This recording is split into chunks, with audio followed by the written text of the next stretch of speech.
வணக்கம், வந்தனம், சுஸ்வாகதம், நமஸ்காரம். முக்தா 60 முகநூல் மற்றும் முக்தா ராமசுவாமி அவர்களின் 100வது ஆண்டு விழா குழுவினர்கள் நடத்தும் நவராத்திரி ராஜ தர்பார் நிகழ்ச்சியில் உங்கள் அனைவரையும் சந்திப்பதில் மிகவும் மகிழ்ச்சி எனக்கு. நான் நித்யா சௌமி, லண்டனிலிருந்து. இன்னைக்கு சரஸ்வதி பூஜை உங்க எல்லாருக்குமே தெரியும். நீங்க எல்லாரும் ரொம்ப அழகா இந்த நிகழ்ச்சியை நடத்தியிருப்பேல், கொண்டாடி இருப்பேல் அப்படின்னு தெரியும். உலகம் முழுவதுமே இந்த ஆயுத பூஜையை ரொம்ப சிறப்பா எல்லாரும் கொண்டாடிட்டு வந்துட்டு இருக்கா. அண்ட் இன்னைக்கு இந்த ஷோல நமக்கெல்லாம் ரொம்ப தெரிஞ்ச ஒரு நபர் தான். அண்ட் அவரை நம்ம எத்தனையோ விதமா நம்ம டிஸ்கிரைப் பண்ணலாம். அவரை ஆன்மீக சொற்பொழிவாளர் அப்படின்னு சொல்லலாம், பிரவச்சன திலகம் அப்படின்னு சொல்லலாம், டாக்டர் அப்படின்னு சொல்லலாம். ஆனா 1000 நாமங்கள் 1000 கதைகள் அப்படின்னு சொன்னாலே அவரோட முகம் நம்ம எல்லாருக்கும் பளிச்சுண்டு வந்துரும் அப்படின்னு நினைக்கிறேன். ஸோ அப்பேற்பட்ட ஒரு பேச்சாளரை தான் நம்ம இன்னைக்கு இந்த நிகழ்ச்சியில நம்ம ஒரு நேர்காணல் மூலியமா சந்திக்க போறோம். So I am very deeply honoured and humbled to welcome doctor U. Ve. Venkatesh அவர்கள் ஆன் ஆர் ஷோ. நமஸ்காரம் சார். நமஸ்காரம். நம்ம நேயர்கள் எல்லோருக்கும் அடியனுடைய நமஸ்காரம். உங்களை எல்லாம் இந்த நாள்ல சந்திப்பது ரொம்ப பெருமகிழ்ச்சி. எல்லோருக்கும் மகாநவமி, ஆயுத பூஜை, சரஸ்வதி பூஜை நல்வாழ்த்துகள். ரொம்ப சந்தோஷம். இந்த ஒரு நல்ல ஆஸ்பீஷியஸான நாள்ல உங்களோட ஒரு கான்வர்சேஷன் இருக்கிறதே எங்களுக்கு எல்லாம் பெரிய பாக்கியம் அப்படின்னு நினைக்கிறேன் நான். அண்ட் எல்லாரையும் சந்திக்கிறது அடியனுக்கு தான் பெரிய பாக்கியம். Feelings are mutual. And Navratri அப்படின்னா உங்களுக்கு உங்களோட சைல்ட்ஹுட் மெமரிஸ்க்கு போலாம். நம்ம உங்களுக்கு நவராத்திரி எப்படி இருந்தது உங்களோட குழந்தை பருவத்துலன்னு சொல்லுங்களே. நவராத்திரின்னு நமக்கு கொலு தான் ஞாபகம் வரும். நாங்க எல்லாரும் போய் இந்த கொலு பொம்மை வாங்கும் போது இந்த வருஷம் ஸ்பெஷலா என்ன பொம்மை வாங்க போறோம் அப்படின்னு சொல்லிட்டு கடைக்கு போவோம். நாம சின்ன இப்ப மட்டும் பெருசா மெச்சூரிட்டி வந்துருதான்னு தெரியாது. அப்ப சுத்தமாவே இம்மெச்சூர்.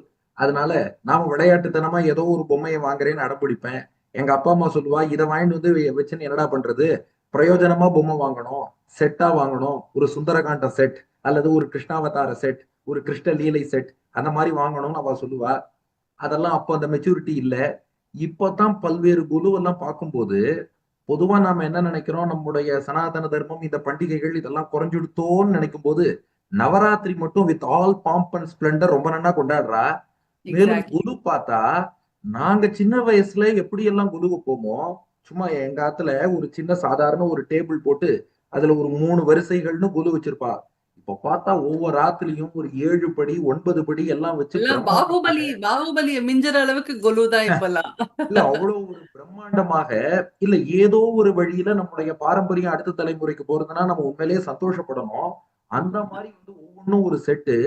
அதுவும் ஒருத்தருடைய இல்லத்துல போய் பார்த்து ஷாக் ஆயிட்டேன். அவ நவராத்திரி 9 நாள்னு சொன்னா வீட்டுல டோட்டலா பாக்கி எல்லாத்தையும் ஒதுக்கி வச்சுட்டு வீடு முழுக்க ஒரு செட்டு குருன்னு வைப்பாளாம். இப்போ ஒரு குரு பரம்பரை ஆழ்வார் ஆச்சாரியர்கள்லாம் யாரு, அவர்களுடைய வாழ்க்கையில் நடந்த சம்பவங்கள் பார்த்தா அவ வீட்டு வாசல்ல இருந்து ஹால்ல இருந்து ஆரம்பிச்சு உள்ளுக்குள்ள அவ பூஜை அறை போற வரைக்கும் எங்க பார்த்தாலும் ஒரு பொம்மை, சீரியல் செட்டு, பூக்கள், அலங்காரம் அப்படியே இருக்கு. அந்த அளவுக்கு கிராண்டா இதை பண்ணணுங்கிற எண்ணம். அப்கோர்ஸ் இதுல விமர்சனங்கள் சொல்லுவா, இது இவ்வளவு செலவு பண்ணலாமா, அதுவா இதுவான்னு. பட் ஒரு அவேர்னஸ் வருது இல்லையா. இப்போ ஒரு சுந்தரகாண்டம் செட்டோ ஒரு சீதா கல்யாணம் செட்டோ வைக்கிறான்னா நம்ம 1000 உபன்யாசம் பண்ணி புரிய வைக்க வேண்டியதை அந்த விஷுவல் டெபிக்ஷன்ல அப்படின்னு சொல்லுவா ஸ்கூல்ல குழந்தைகளுக்கு. சிஎன்டெல் அப்படின்னு அதை பார்த்து குழந்தைகளுக்கு கதை சொல்றது.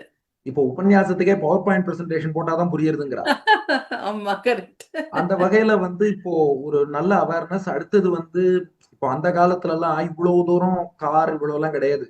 பக்கத்தாத்துக்கு சும்மா நடந்து போயிட்டு வருவா, வெத்தலை பாக்கு வாங்கிட்டு வருவா, அவ்வளவுதான். ஆனா இப்ப இதுக்கு நவராத்திரிக்கு எத்தனையோ பேரை இன்வைட் பண்ணி எவ்வளவோ ஒரு கெட் டுகெதர் எல்லாம் நடந்து ஒரு வாட்ஸ்அப் குரூப் ஒண்ணு கிரியேட் பண்ணி வச்சுட்டு. ஓ அது வேறயா? ஆமா, இங்கெல்லாம் லண்டன்ல ரொம்பவே ஜோரா நடக்கும். எங்களுக்கு ரொம்ப பேக்டா இருக்கும் இந்த 10 டேஸும் எங்களுக்கு. இல்ல அந்த காலத்துல சும்மா அக்கம் பக்கத்துல கூப்பிட்டு ஒரு வெத்தலை பாக்கு ரவிக்க துணி கொடுத்து அனுப்புறது, அவ்வளவுதான். இப்ப இதுக்குன்னு கிஃப்ட்ஸ் எல்லாம் வாங்கி வந்தவாளுக்கு எல்லாம் கிஃப்ட் கொடுக்கறது. அந்த காலத்துல அதுக்கு ஜோக்கே சொல்லுவா, நவராத்திரி ரவிக்க துணினே ஒரு ஜோக் உண்டு. கடையில போய் மாமி கேட்பாளாம், ஒரு 100 ரவிக்க துணி கொடுப்பான்னு. அவரே கேட்டுருவாராம், இது தைச்சு போட்டுக்கவா வச்சு கொடுக்கவான்னு. வச்சு போட்டுக்கன்னா பெருசா கொடுப்பார், வச்சு கொடுக்கன்னா சின்ன ஹேண்ட் கர்ச்சீஃப் மாதிரி கொடுத்துருவார். அடுத்தடுத்து கொடுத்துட்டே இருப்பாளாம்.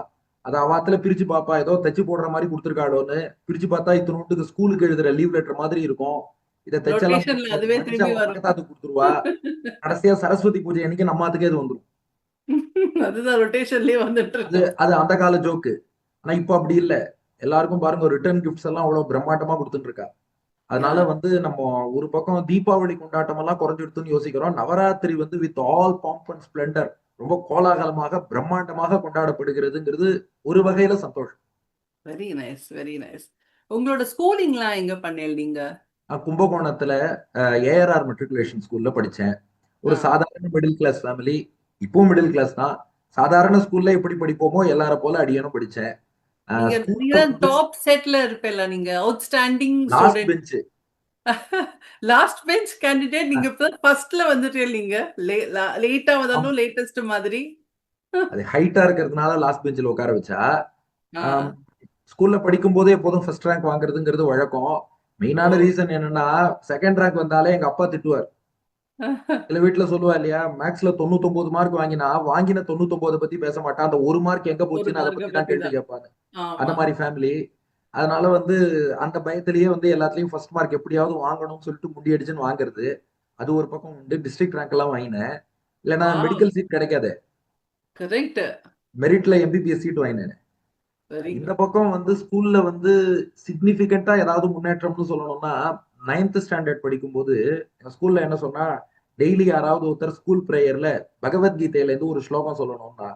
ம். நான் அதுக்கு முன்னாடி பகவத்கீதை புக்கே அடியேன் பார்த்தது இல்ல. ஏதோ ஓகே. ஒரு தைரியம். நான் வந்து சொல்றேன் அப்படின்ட்டேன். அதுக்கப்புறம் அங்க இங்க கடைக்கெல்லாம் சுத்தி எங்கேயா பகவத்கீதை புஸ்தகம் கிடைக்குமான்னு வாங்கி டெய்லி பிரேயர்ல ஒரு ம். ஸ்லோகம் அதனுடைய அர்த்தம் வாவ்! அத மாதிரி சொல்றதுன்னு சொல்லி 9th ஸ்டாண்டர்ட்ல இருந்து 12th ஸ்டாண்டர்ட் வரைக்கும் ஸ்கூல் பிரேயர்ல சொன்னேன். அங்க ஆரம்பிச்சது உங்களோட இந்த பயணம் அப்படின்னு சொல்லலாமா? அப்படின்னு கண்டிப்பா சொல்லலாம். ஏன்னா இது இல்லைன்னா பகவத்கீதையே அடியேன் படிச்சிருக்க மாட்டேன். ம். எங்க குடும்பத்துல வந்து ஆன்மீக பேக்ரவுண்ட் எதுவுமே கிடையாது. எங்க அப்பா ஓ. பேங்க் எம்ப்ளாயி, அம்மா பேங்க் எம்ப்ளாயி. அவளுக்கும் இந்த ஆன்மீக விஷயங்களுக்கும் தொடர்பு கிடையாது. ம்ஹ்ம். ஆம், சுருக்கமா சொல்லணும்னா நம்ம நடிகர் அஜித் குமார் சொல்லுவார் பாருங்க, பேக்ரவுண்டே இல்லாம வந்தவர். அது போல இந்த கரெக்ட். ஃபீல்ட்ல நமக்கு பேக்ரவுண்டே கிடையாது. Oh wow! Very nice. Very good. So நீங்களாவே அப்ப உங்கள வந்து செதுக்கி செதுக்கி நீங்களாவே உங்கள ஆஹா, செதுக்கிண்டேன்னு சொல்லலாமா? அவரோட அந்த டயலாக் சொல்லக்கூடாது. என் வாழ்க்கையில் ஒவ்வொரு நாளும், ஒவ்வொரு நிமிஷமும், ஒவ்வொரு நொடியும் பகவானும் ஆச்சாரியனும் செதுக்கி கொடுத்தார். ஓ லவ்லி. லைக் உங்களோட நெறைய டிஸ்கோர்ஸ்ல நான் பார்த்திருக்கேன். நீங்க இந்த பாட்டெல்லாம் வந்து எடுத்து எடுத்து சொல்றீங்க. உங்களுக்கு நெறைய அஹ், சினிமா ரொம்ப பிடிக்குமா அப்போ? ஆஹா, அது கிடையாது. அந்த மாதிரி நிறைய பேர் நம்மள தப்பா நினைச்சுக்கிறா. அதாவது நம்முடைய மோட்டிவ் என்னன்னா, எது சொன்னா ஒரு விஷயம் எமோஷனலா கரெக்டா கனெக்ட் ஆகுமோ அப்படிப்பட்ட விஷயத்த சேகரிப்பேன். இதுக்கு காரணம் என்னங்கிறதையும் சொல்றேன். ஸ்கூல், காலேஜ்ல படிக்கும் போதே கொஞ்சம் கவிதை எழுதணும்னு ஆசை உண்டு. ம். பட் என்ன பிரச்சனைன்னா, ரொம்ப கிளாசிக்கலான இலக்கியம். இப்ப நீங்க ஆழ்வார் பாசுரங்களா இருக்கலாம், அல்லது புறநானூறு, அகநானூறு, சிலப்பதிகாரம், திருக்குறள் லெவலா இருக்கலாம். அந்த தமிழுக்கும் நமக்கும் ஒரு சின்ன கேப் இருக்கு. ஆமா, ஆமா. என்னதான் நம்ம ஷேக்ஸ்பியர் ஸ்கூல்ல இங்கிலீஷ் மாதிரி அது. ஆமா. நம்ம ஆ. ஸ்கூல்ல வந்து மனப்பாட பாட்டுலாம் படிச்சாலும் கூட, நம்ம படிச்சதுமே அதுக்கு அர்த்தம்ங்கிறது நமக்கு புரியாது. அதுக்கு ஒரு விளக்க உரை எல்லாம் வாங்கி படிக்கணும். கரெக்ட். ஆனா, அந்த சினிமா பாட்டுங்கிறது புரியும். இப்ப வர சினிமா பாட்டு புரியாது. நான் சொல்றது கிளாசிக்கலான சினிமா கரெக்ட். பாட்டுங்கும்போது, அது புரியும் என்ன வரிங்கிறது. ஆமா. ஆனா, அதிலேயே சில கவியரசருடைய பாடல்கள் இதெல்லாம் நம்ம பார்க்கும்போது, ஆ. ஒரு இலக்கியத்துல என்ன தரம் இருக்கணுமோ, அது அந்த பாட்டுல இருக்குங்கிறத அடியேன் கவனிச்சேன். இப்போ ஓகே. கவிதை எழுதத் தொடங்குறவனுக்கு, அத ஆ. பார்த்து நம்ம கவிதை எழுதினா, இது வந்து பொருத்தமா இருக்குமோன்னு தோணிது. உங்களுக்கு ஒரு சின்ன உதாரணம் சொல்றேனே, எல்லாருக்கும் தெரிஞ்ச ஒரு பாட்டு சொல்றேன். ஓகே. இப்போ ஒரு தமிழ்ல ஒரு கவிதை எழுதுறோம்னா, ஆ. முதல் வரிக்கும், அடுத்த வரிக்கும் தொடக்கத்துல மோனை இருக்கணும்னு சொல்லுவா. ஓகே. நெஞ்சம் உண்டு, நேர்மை உண்டு, ஓடு ராஜா. நேரம் வரும் காத்திருந்து பாரு ராஜா. நெஞ்சம், நேர்மை அங்க மோனை இருக்கு. அடுத்து ஓகே. என்ன சொல்றான்? எதுகை வரணும். அந்த 3வது அடி வருது இல்லையா? அதுல ஆமா. வந்து 2வது எழுத்து முதல் வரியோட 2வது எழுத்தோட ஒட்டி போகணும். ஓ! ஓகே. அஞ்சி அஞ்சி வாழ்ந்தது போதும் ராஜா. அப்போ நெஞ்சம் உண்டு, அஞ்சி அஞ்சி அங்க எதுகை வந்துருத்து. ஓ அஞ்சி அஞ்சி வாவ்! வாழ்ந்தது போதும் ராஜா. இப்ப இதுக்கு ம். மோனை வரணும். நீ ஆற்று வெள்ளம் போல எழுந்து ஓடு ராஜா. அப்ப அந்த மோனை வந்துருத்து. நே மோனை வந்துருத்து. நெஞ்சம் பியூட்டிஃபுல், அஞ்சி பியூட்டிஃபுல். எதுகை வெரி வந்துருத்து. நைஸ். அப்போ இந்த மாரி பார்க்கும்போது, ஓஹோ! இப்ப நாம ஒரு கவிதை எழுதணும்னா இந்த லைன்ல எழுதலாமே. ஆ. இப்போ இன்னைக்கு ரைட். புரியாத மாரி எழுதுற அந்த பாட்டெல்லாம் விட்டுடுங்க. அவாளுக்கு எதுகை மோனை எதுவுமே கிடையாது. அவாளுக்கு வந்து மியூசிக்கு விழுந்தா போதும் ட்ரம் அடிச்சுன்னு பாடிடுவா. ஆனா நாம சொல்றது இது போல ஒரு கிளாசிக்கலான லிட்டரேச்சர் எடுத்துட்டோம்னா, ஓகே. ஆஹா ஆ. விஷயம் வருது.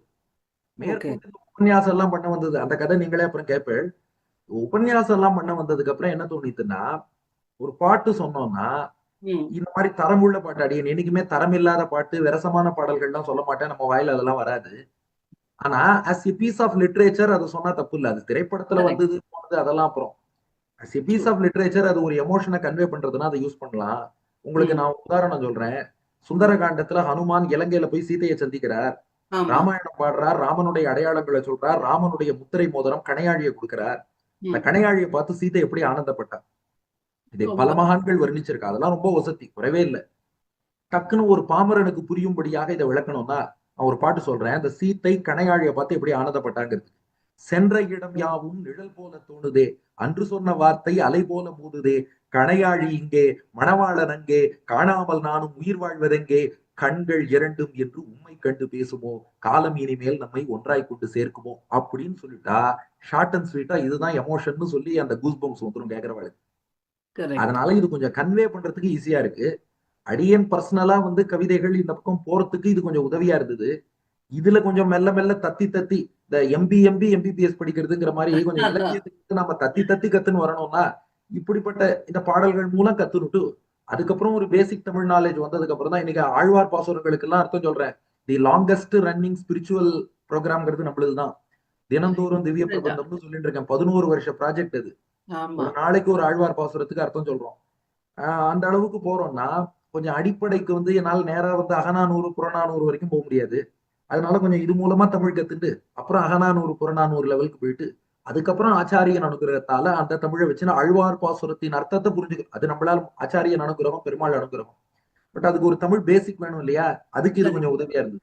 இது உங்களோட யூஎஸ்பின்னு நான் சொல்லலாம். ஏன்னா இதுக்கு நீங்க நிறைய ஹார்ட் ஒர்க் பண்ணி நிறைய அதுக்கு ஏத்த மாதிரி உள்ள பாட்டு என்னங்கறத நீங்க ரிசர்ச் பண்ணி நிறைய செய்ய வேண்டியிருக்கு. அண்ட் தட்ஸ் அந்த தி ஏரியால ஒர்க் பண்றதே இல்ல. அது இல்ல. பெருமாளே அப்பப்ப காமிச்சு கொடுத்துடுறாரு. இது கொஞ்சம் அடியனுக்கு ஒரு ஹேபிட் உண்டு. நல்ல வரிகள் ஏதாவது காதுல விழுந்தா டக்குன்னு ரெஜிஸ்டர் ஆயிடும். நல்ல விஷயம் அந்த மட்டும் அந்த அந்த மெமரி பவர் அண்டர்லைன் வந்து பண்ணிக்கோங்க. இருக்கிறதுங்கிறது நல்ல ரொம்ப விஷயம் பெரிய மட்டும், விஷயம். ம். நல்ல பாட்டு மட்டும் தான் ரெஜிஸ்டர் ஆகும். இந்த நல்ல விஷயம் இல்லையா? ஞாபக சக்திங்கிறது அது அது ஒரு வரப்பிரசாதம் அப்படின்னு சொல்லலாம். அண்ட் அதுதான் உங்களையும் எங்களையும் கனெக்ட் பண்றதுன்னு சொல்லலாம். ஓ ஈஸியா கனெக்ட் பண்ண முடியறது வித் யங்ஸ்டர்ஸ். யங்ஸ்டர்ஸ் அப்படின்னா நான் என்னையும் சேர்த்து சொல்லிக்கிறேன் அதுல. குழந்தையில இருந்து யங்ஸ்டர்ஸ்க்கு இந்த எல்லாத்துக்கும் பாட்டுலாம் தெரியாது. யங்ஸ்டர்ஸ் கேட்கிற தெரியாது. பாட்டு எனக்கு புரிய மாட்டேங்கிறது.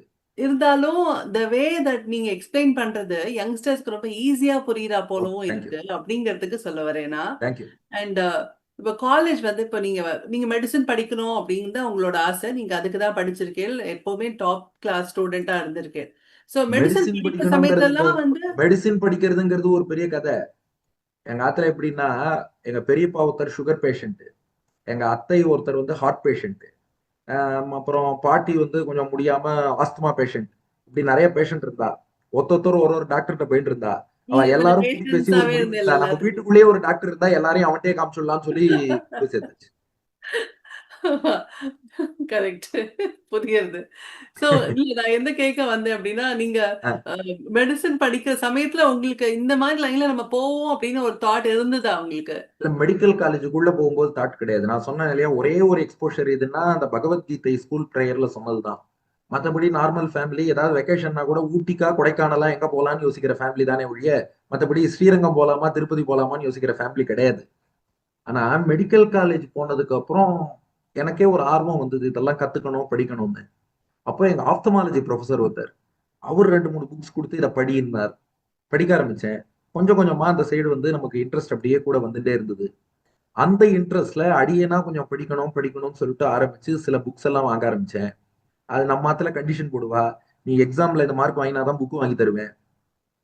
இப்ப நான் அ படிக்கிறதுக்கு 4000 திவ்ய பிரபந்தம் புக்கு வாங்கணும்னா நெக்ஸ்ட் வரக்கூடிய இன்டர்னல் அசஸ்மெண்ட் எக்ஸாம்ல 75% மேல வாங்கணும். வாங்கினா இந்த புக் டிஸ்டிங்ஷன் திவ்ய பிரபந்த புக் வாங்கி தரேன்னு சொல்லுவாளா? வாங்கினாதான் புக்கு வாங்கி தருவா. இல்லைன்னா ஓ பையன் இதையே இன்ட்ரெஸ்டிங். படிச்சுட்டு இருப்பான், மெடிசனை படிக்காம விட்டுருவான்னு நம்ம மாத்துல பயம் அவளுக்கு. அதான் நம்ம ஃபேமிலி புத்தி சொன்னேனே. ஓகே அதனால ஓகே. கோர்ஸ் நான் புக் வாங்கி கொடுத்ததுக்கு அவளுக்கு தேங்க்ஸ் சொல்லணும். அது வேற விஷயம். பட் அவளுக்கு என்ன பயம்னா, இவன் பாட்டுக்கு இதுலயே படிச்சிருவானோ, இப்படியே சன்னியாசியா போயிடுவானோ, மெடிசின் பிராக்டிஸ் பண்ண மாட்டானோ, அப்படியெல்லாம் அவளுக்கு ஒரு கன்சர்ன் உண்டு. அதனால நீ இதுல ஸ்கோர் பண்ணா அதுல புக் வாங்கி தரேன்பா. அதனால அதை வச்சு இங்க ஒரு பக்கம் ஸ்கோர் பண்ணி அதுக்கு கிஃப்டா அப்படியே புக் எல்லாம் வாங்கி அதை அப்படியே படிச்சுட்டே வர்றது அப்படின்னு. கஷ்டம் தான், மெடிசின் படிப்பே ரொம்ப கஷ்டம். அதையும் வாலடைல் சப்ஜெக்ட்னு சொல்லுவா. மெடிசின்ல உள்ள எல்லா சப்ஜெக்டும் ம். நீங்க இன்னைக்கு படிச்சா இன்னைக்கே மறந்துடும், மத்ததெல்லாம் இன்னைக்கு படிச்சா நாளைக்கு தான் மறக்கும். நமக்கு மெடிசின் தான் இன்னைக்கு அப்படி படிச்சா இல்லையே. நமக்கு தான் மெமரி பவர் அப்படி இருக்கே. நீங்க வேற எம்பிபிஎஸ் எக்ஸாமுக்கெல்லாம் வந்து ஒவ்வொரு எக்ஸாமுக்கும் முத நாள் ராத்திரியெல்லாம் தூங்காம உட்காந்து படிப்போம். நீங்க மெமரி பவர்னா இந்த லிட்ரேச்சர் அடி எனக்கு ரொம்ப பிடிக்கும். லிட்ரேச்சர்லாம் ஞாபகம் இருக்கும். மெடிசன் சப்ஜெக்ட் உண்மையாவே நீங்க படிச்சா யாரை வேணாலும் கேளுங்கோ, அது ஞாபகம் வச்சுக்கிறது ரொம்ப கஷ்டம். அதனால வந்து அது ஒரு பக்கம் பாடுபட்டு கஷ்டப்பட்டு படிப்பேன். இன்னொரு பக்கம் எப்பெல்லாம் நேரம் கிடைக்கிறதோ இதுல நம்ம எக்யூப் பண்ணிக்கணும்னு சொல்லிட்டு இந்த பக்கம் படிப்பேன். இது வந்து எதிர்காலத்துல நம்ம உபன்யாசம் பண்ண போறோம், இது நம்ம ப்ரொஃபஷன் ஆக போறது அப்படின்னு நினைச்சு படிச்சது கிடையாது. Out of pure passion, interest, inclination. இதுல தெரிஞ்சுக்கணும்னு ஒரு ஆர்வம், அந்த பேஷனுக்காக படிச்சதுதான். குட். ஸோ உங்க காலேஜ் படிக்கிற சமயத்துல எப்பவாவது நீங்க உங்களோட ஃபர்ஸ்ட் டிஸ்கோர்ஸ் அப்படிங்கிறது எப்போ ஆரம்பிச்சது? அது அதை விட சூப்பர் காமெடி.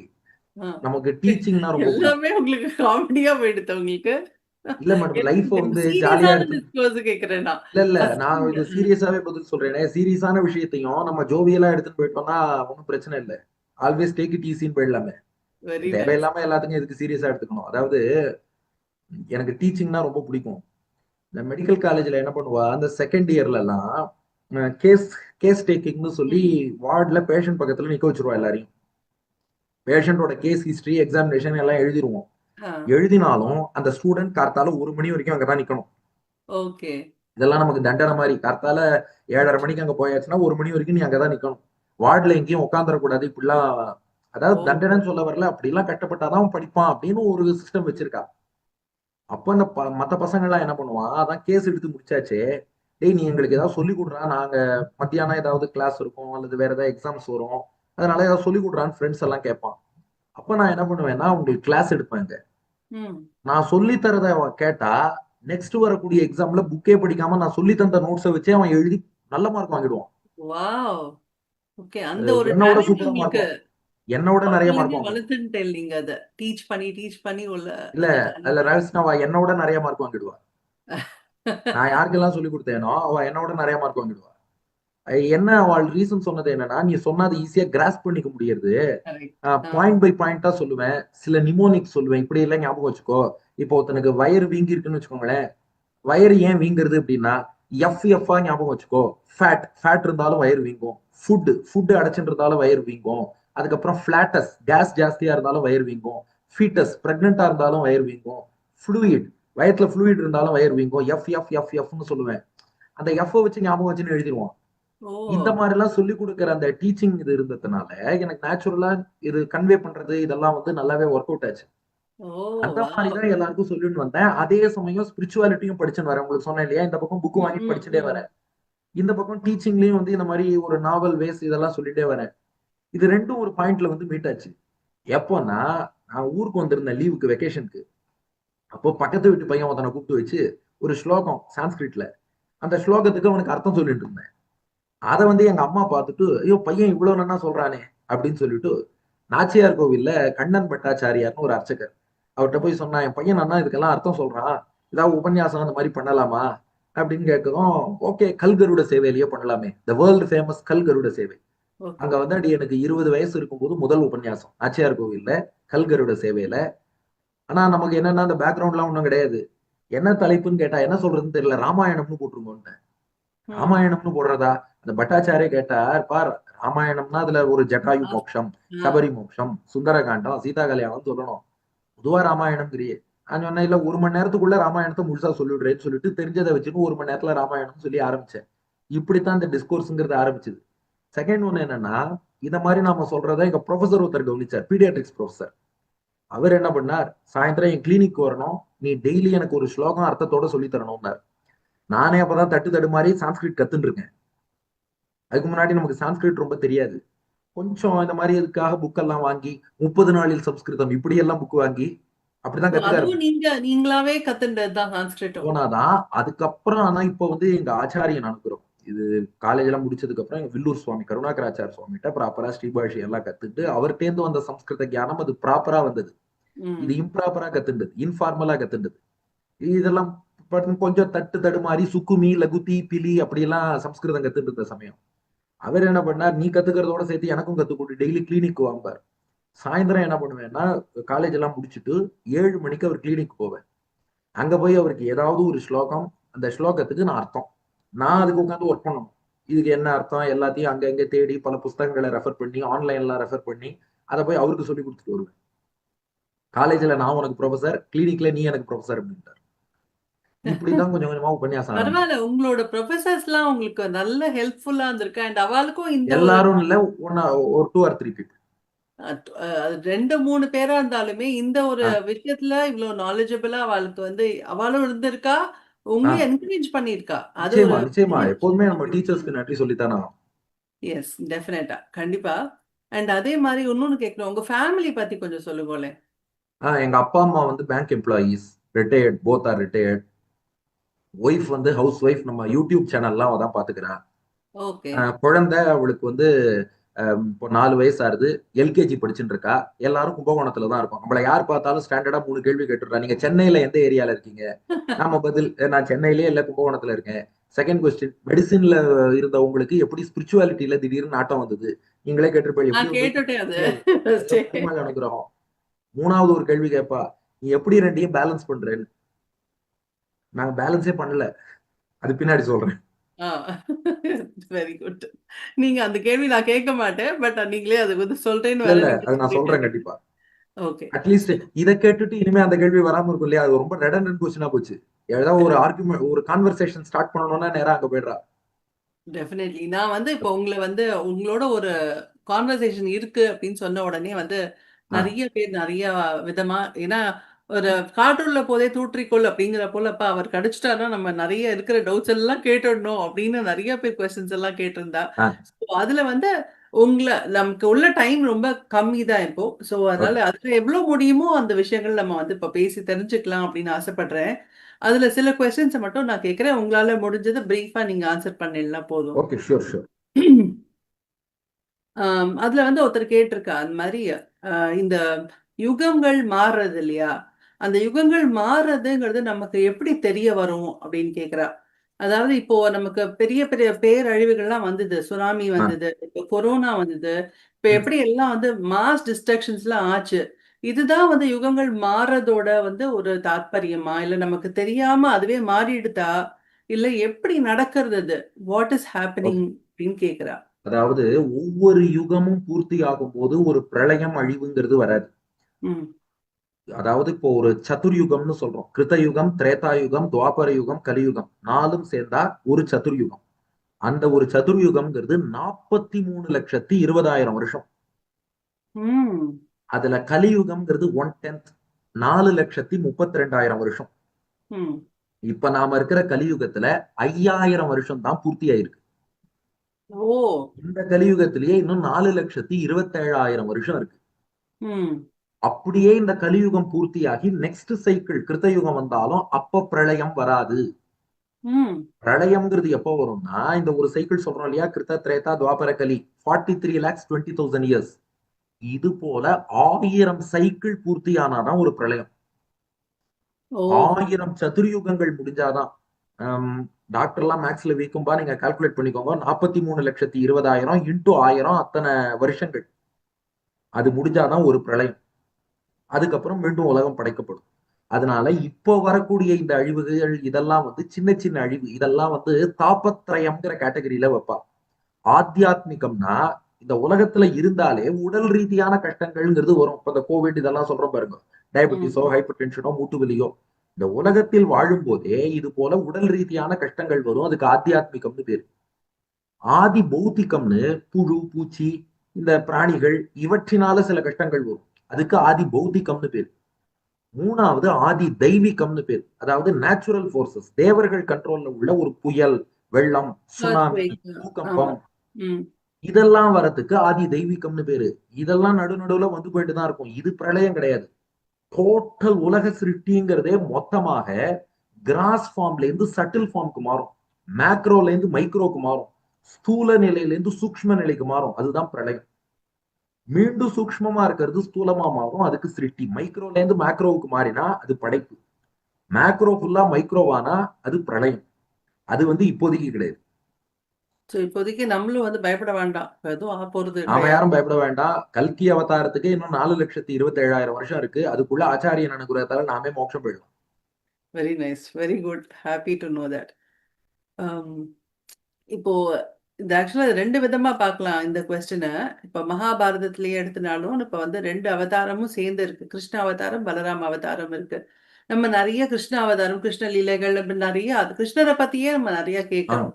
பட் பலராமரை பத்தி நம்ம நிறைய விஷயங்கள் தெரிய மாட்டேங்கிறது. அது ஆஹ் ஏன் அது அப்படின்னு கேட்டிருக்கா.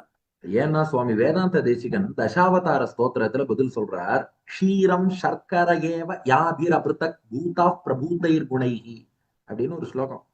அதாவது கிருஷ்ணாவதாரம்ங்கிறது பால் மாதிரியாம், பலராம அவதாரம்ங்கிறது அதில் சேர்க்கப்பட்ட சர்க்கரை மாதிரியாம். இப்ப நீங்க ஆஹா. நம்மத்துக்கு வரேன்னு வச்சுக்கோங்களேன், நான் உங்களுக்கு பால் கொடுக்குறோம், சர்க்கரை போட்டு பால் கொடுக்குறோம், சாப்பிட்டுட்டு சொன்னேன் சர்க்கரை சூப்பர் அப்படின்னு சொல்லுவேன். அப்படி மாட்டோம். பால் நல்லா இருக்குன்னு தான் சொல்லுவேன். ஆனா அந்த கண்டிப்பா. பாலுக்கு சுவை கொடுத்தது எது? சக்கரை. ஆனா சர்க்கரையோட பர்பஸ் என்னன்னா தான் நல்லா இருக்கேன்னு காட்டிக்கிறதுக்கு இல்ல, பாலுக்கு பெருமை சேர்க்க. பால்.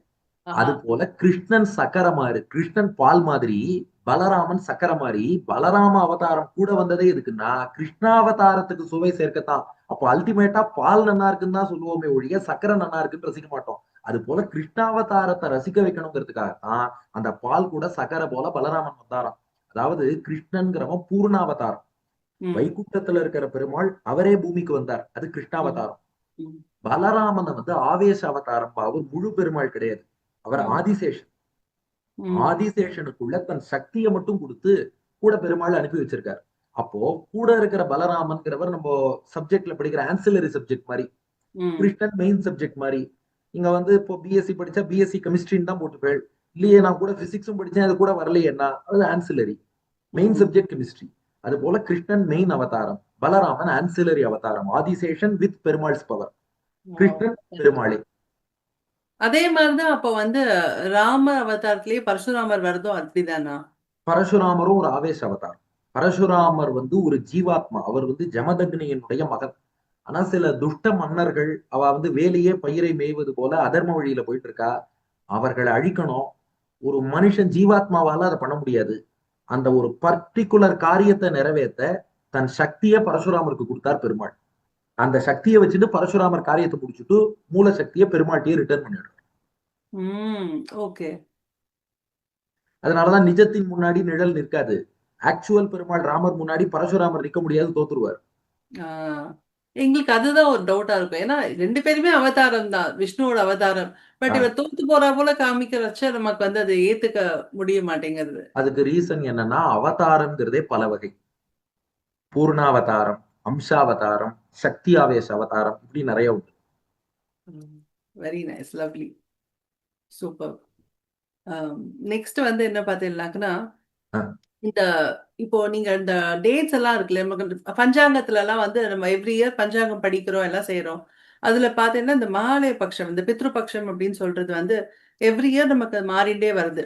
ஆஹ் அது வந்து ஒரு ஒரு சமயத்துல வந்து புரட்டாசி மாசத்துல ஆரம்பிக்கிறதுல வருது. இந்த வருஷம் பார்த்தீங்கன்னாக்கன்னா வந்து அது ஆவணியில ஆரம்பிச்சு புரட்டாசியில முடியறது. ஆஹ் So, இந்த மாதிரி டேட்ஸ் எல்லாம் எப்படி டிசைட் பண்றா, எப்படி இந்த பஞ்சாங்கத்தை கணிச்சு எப்படி போடுறா அது? நல்ல கேள்வி. அதாவது நம்முடைய பஞ்சாங்கம் வந்து சோலார் கேலண்டர், சூரியனுடைய அடிப்படையில சொல்றோம். இந்த சித்திரை, வைகாசி, ஆனி, ஆடி இந்த மாசங்கள்னா சூரியன் எந்த ராசியில இருக்கான். இப்ப சூரியன் மேஷ ராசியில 30 நாள் இருப்பான். ம். சூரியன் மேஷ ராசியில இருக்கும் 30 நாள் சித்திரைங்கிறோம். ம். அடுத்த ரிஷப ராசியில சூரியன் 30 நாள் இருப்பான், அதை வைகாசிங்கிறோம். இதெல்லாம் சோலார் கேலண்டர். லூனார் கேலண்டர்னு ஒண்ணு இருக்கு. சந்திரனுடைய பிறை இருக்கு இல்லையா, இப்ப அமாவாசைக்கு மறுநாள் பிரதமை அன்னிலேருந்து ஆரம்பிச்சு பௌர்ணமிக்கு போய் திரும்ப சந்திரன் தேய்பிறையில வந்து அமாவாசைக்கு வரான். இந்த அமாவாசையிலேருந்து அடுத்த அமாவாசை வரை ஒரு ஃபேஸ் இருக்கு பாருங்க. இதை வச்சு ஒரு லூனார் கேலண்டர்னு சொல்லுவார். அதுக்கு பேரலா மந்த்ஸ் வரும். இப்போ ஒரு ம். சின்ன உதாரணம் சொல்றேன். இந்த நீங்க மகாலய பட்சம் பத்தி கேட்டதுனால அதே உதாரணமா சொல்றேன்.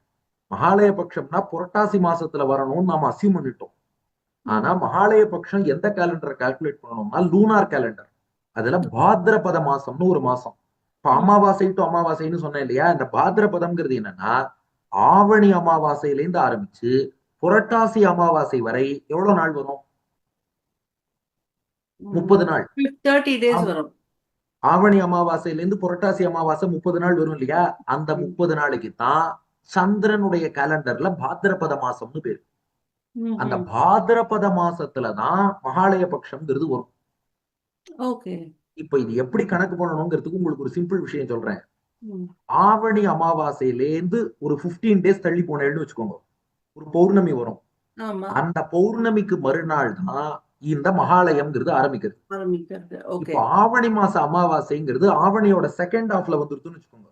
இப்போ ம். ஆவணி மாசம் 20ஆம் தேதியில ஆவணி அமாவாசை வருதுன்னா, ம். அதுல இருந்து 15 டேஸ் போனா பௌர்ணமிங்கிறது உங்களுக்கு ஆட்டோமேட்டிக்கா புரட்டாசி மாசத்துல வந்துரும். ஓகே. மகாலய பட்சமும் புரட்டாசியில வந்துரும். உங்களுக்கு இந்த கன்ஃபியூஷன் வராது. எஸ். சப்போஸ் ஆவணி மாச அமாவாசை ஆவணி 5ஆம் தேதி வந்துருதுன்னு வச்சுக்கோங்க, ஃபர்ஸ்ட் ஹாஃப்லயே. ம். ஆவணி 20 பௌர்ணமி வந்துரும். அல்ல 20 அல்ல 21. அப்ப சோ அதுக்கு முன்னாடி. மறுநாளே மகாலய பட்சம் ஆரம்பிக்கும் ம். போது உங்களுக்கு ஆவணியிலேயே வந்துருத்தோன்னு தோணும். முன்னாடியே என்ன வந்துடுறது. காரணம்னா நம்ம சோலார் கேலண்டரையும் லூனார் கேலண்டரையும் கன்ஃபியூஸ் பண்ணிட்டோம்.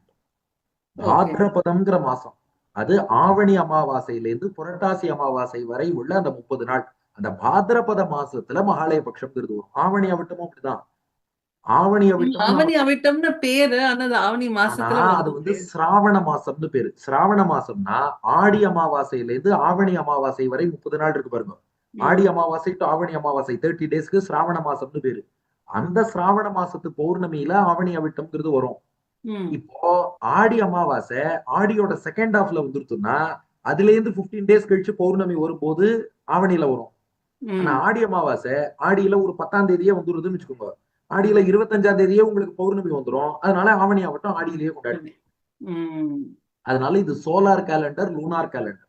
இதெல்லாம் லூனார் கேலண்டர் அடிப்படையில பண்ணணும்னு பெரியோர்கள் ஏற்படுத்தி வச்சிருக்கா. அந்த வழியில பண்ணணும். ஓகே. Very nice. ஃபேண்டாஸ்டிக். நல்ல கொஸ்டினும் கூட. அடுத்தது வந்து என்னன்னா, அந்த சகுனங்கள் அப்படிங்கிறா இல்லையா? சகுனம் வந்து அதை எப்படி நம்ம வந்து மேனிப்புலேட் பண்றது? இப்போ ஃபார் எக்ஸாம்பிள் இப்போ திடீர்னு வந்து நம்ம ஆத்துல வந்து திடீர்னு குங்குமம் கொட்டிடுறது அப்படின்னா, ஆ, இப்போ நமக்கு தான் இந்த கூகுள் ஆச்சாரியாலாம் இருக்கா. ஸோ அதுல இருந்து பார்த்தோம்னாக்க ஆ, இந்த யூடியூப் அதை விட பெருசு. இதுல ஆ, நம்ம அதை போட்டோம்னா சில பேர் வந்து குங்குமம் கொட்டினா நல்லது விஷயம் நல்லதெல்லாம் நடக்கும் ஆ, அப்படிங்கிறா. அது சில பேர் பார்த்தானாக்கா ஐயோ கொட்டவே கூடாது அப்படிங்கிறா. நம்ம மனசை வந்து நம்ம போட்டு சஞ்சலப்படுத்திட்டே இருக்கு. நம்ம எப்படி how to we manipulate all these ah. Kind இத ஆஃப் வந்து ஒரு சகுனங்கள்? 3 பார்ட்ஸா பிரிச்சுட்டு ஈச் 1 மினிட் சொல்லிடுறேன். ம். ஃபர்ஸ்ட் இதுக்கு சகுனம்னே பேர் கிடையாது. ஓ, ஓகே. சான்ஸ்கிரிட்ல சகுனம்னு பறவைக்கு தான் பேரு. ஓ. பறவைகள் மூலமா உங்களுக்கு தெரியிற அறிகுறிகளுக்கு மட்டும்தான் சகுனம்னே பேரு. ஆஹா. ஓகே. இந்த மாதிரி குயில் கூவுறது, அது போல சில இந்த பறவை ஒலி எழுப்புறது, அதை வச்சு சொன்னா அதுக்கு சகுனம்னு பேரு. ம். மத்தபடி எதிர்த்தாப்புல ஒத்த பிராமணர் வந்தார், எதிர்த்தாப்புல ஒரு பிணம் வந்தால் என்ன பண்ணணும், பூனை போனா என்ன பண்ணணும், இதுக்கெல்லாம் நிமித்தம்னு பேரு. அதுக்கெல்லாம் சகுனம்னு பேரு கிடையாது. ம். மத்த ஆல் ஃபேக்டர்ஸ்னால வரக்கூடிய அறிகுறிகளுக்கெல்லாம் நிமித்தம்னு பேரு. ம். பேர்ட்ஸ் மூலமா வந்தா மட்டும் அதுக்கு சகுனம்னு பேரு. இது பாயிண்ட் நம்பர் 1. பாயிண்ட் நம்பர் 2, நீங்க சொன்ன எக்ஸாம்பிளுக்கே வருவோம். இப்ப இந்த குங்குமம் கொட்டுறது இது போல. இந்த சகுன சாஸ்திரங்கள் பத்தி நம்ம பெரியோர்கள் நிறைய விஷயங்கள் சொல்லியிருக்காங்க. ம். ஆனா எல்லாத்துக்கும் மேல நமக்கு பகவானுடைய அனுகிரகமும் ஒண்ணு இருக்கணும். ஆமா. அதனால இப்போ ஆத்துல குங்குமம் கொட்டாம பாத்துக்கிறது தான் நல்லது. இப்போ குங்குமம்ங்கிறது வந்து எப்போதுமே என்ன பண்ணுவோம்னா, ஒரு தாயாருக்கு அர்ச்சனை பண்ணி வச்சுட்டு இருக்க குங்குமம் தான். அப்ப தாயாருடைய திருமேனி சம்பந்தம் கொண்ட அந்த குங்குமத்தை வந்து நாம கீழே கொட்டுறோம்னா, அதை நம்ம இப்படியே பார்ப்போமே, அது ஐயோ தாயார்ட்ட ஒரு அபச்சாரமா போயிடுமோ அப்படின்னு நமக்கு தோணும். அதனால கொட்டாம பாத்துக்கிறது நல்லது. வேணும்னு நாம கொட்ட வேண்டாம்.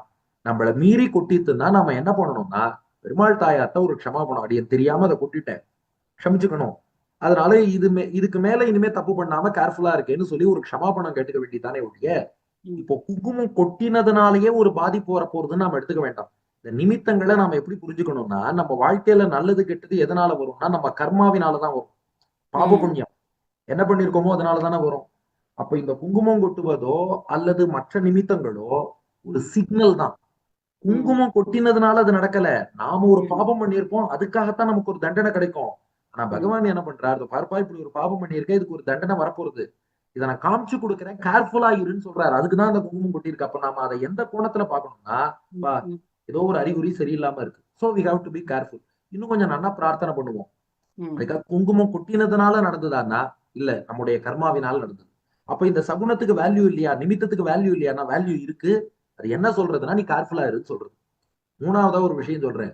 நம்ம பெரியோர்கள் ரொம்ப யோசிக்காம எதுவுமே சொல்ல மாட்டா. குங்குமம் கீழ கொட்டுறதுன்னா என்ன அர்த்தம்? அந்த நேரத்துல நம்ம கை தடுமாறுறதுன்னு தானே அர்த்தம். இதான் 3வது பாயிண்ட்.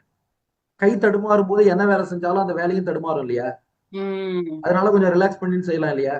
ஓகே. மேபி அது நமக்கு வார்ன் பண்றா போல. வீட்டை விட்டு வெளியில போகும்போது தடுக்கிறதுன்னா, உனக்கு வாசப்படியிலேயே கண்ணு சரியா இல்ல, ரோட்ல போகும்போது ஒழுங்கா போவியா?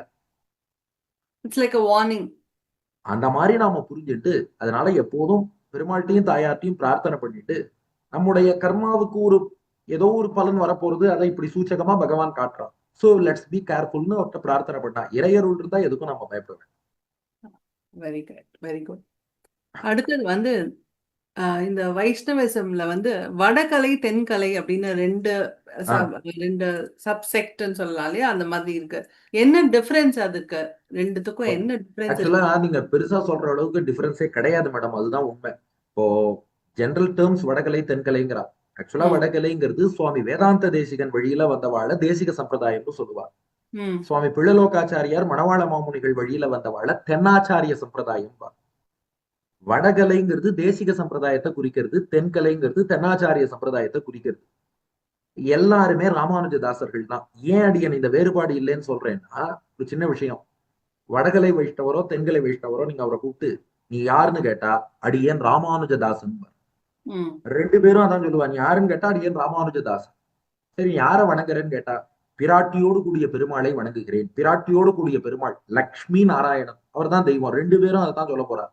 ம், சரி, அந்த பெருமாளை அடையறதுக்கு என்ன பண்ண? ஆச்சாரியன்ட்ட போய் பஞ்சசம்ஸ்காரம் பெற்று சரணாகதி பண்ண. ரெண்டு பேரும் அதான் பண்றாங்க. வாழ்க்கையின் லட்சியம் என்ன?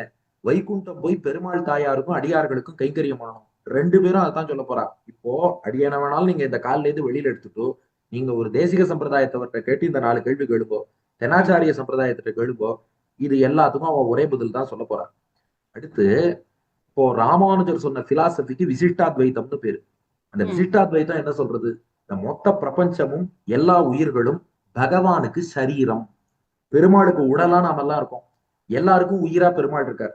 இந்த டேபிள் லேப்டாப்புக்கும் பெருமாள் உயிரா இருக்கார்.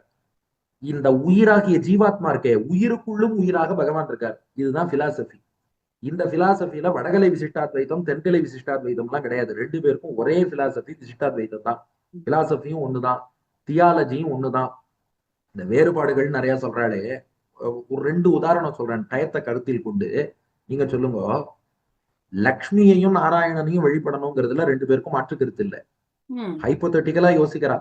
ஒருத்தர் சொன்னார், ஒருவேளை நாராயணன் இல்லாம லக்ஷ்மி நாராயணன் இல்லாம தனியா ஆரம்பத்துல இருந்திருந்தான்னா, அப்படி இல்ல, ம். எப்போதும் அவ சேர்ந்துதான் இருக்கா. ஒருவேளை ஹைப்போதட்டிக்கலா ஒருவேளை. ம், நாராயணனுடைய மனைவியாக இல்லாமல் லக்ஷ்மி ஒரு காலத்தில் இருந்திருந்தால், அப்ப லக்ஷ்மி பரமாத்மாவா ஜீவாத்மாவான்னு கேள்வி. ம், ஒருத்தர் சொன்னார், Lakshmi by her own capacity அவ பரமாத்மாவாவே இருக்கா, ம். பெருமாளுக்கும் மனைவி ஆயிட்டா அதே தெய்வம்ங்கிற ஸ்தானத்துல இருக்கா. இன்னொருத்தர் சொன்னார், அப்படி இல்ல, அவ ஜீவாத்மாங்கிற ஸ்தானத்துல இருந்தா, பெருமாளை கல்யாணம் பண்ணிட்டா, அதனால இப்ப பெருமாளோட அது சேர்ந்து இறைவியாக பரமாத்மா. இருக்கிறாள். ம், இப்ப எந்த ஃபார்முலாவா இருந்தாலும் இப்ப லக்ஷ்மி இறைவிங்கிறத ரெண்டு பேரும் ஒத்துக்கிறாளா இல்லையா? ம். லக்ஷ்மியும் நாராயணனையும் வணங்கணுங்கிறத ரெண்டு பேரும் ஒத்துக்கிறாளா இல்லையா? இந்த அல்ஜிப்ரால ஒரு சால்வ் பண்ணும்போது ஒருத்தர் இந்த ஃபார்முலா வச்சு சால்வ் பண்ணியிருப்பார், இன்னொருத்தர் அந்த ஃபார்முலா வச்சு சால்வ் பண்ணியிருப்பார். லக்ஷ்மி இறைவிங்கிறத யாரும் மறுக்கல.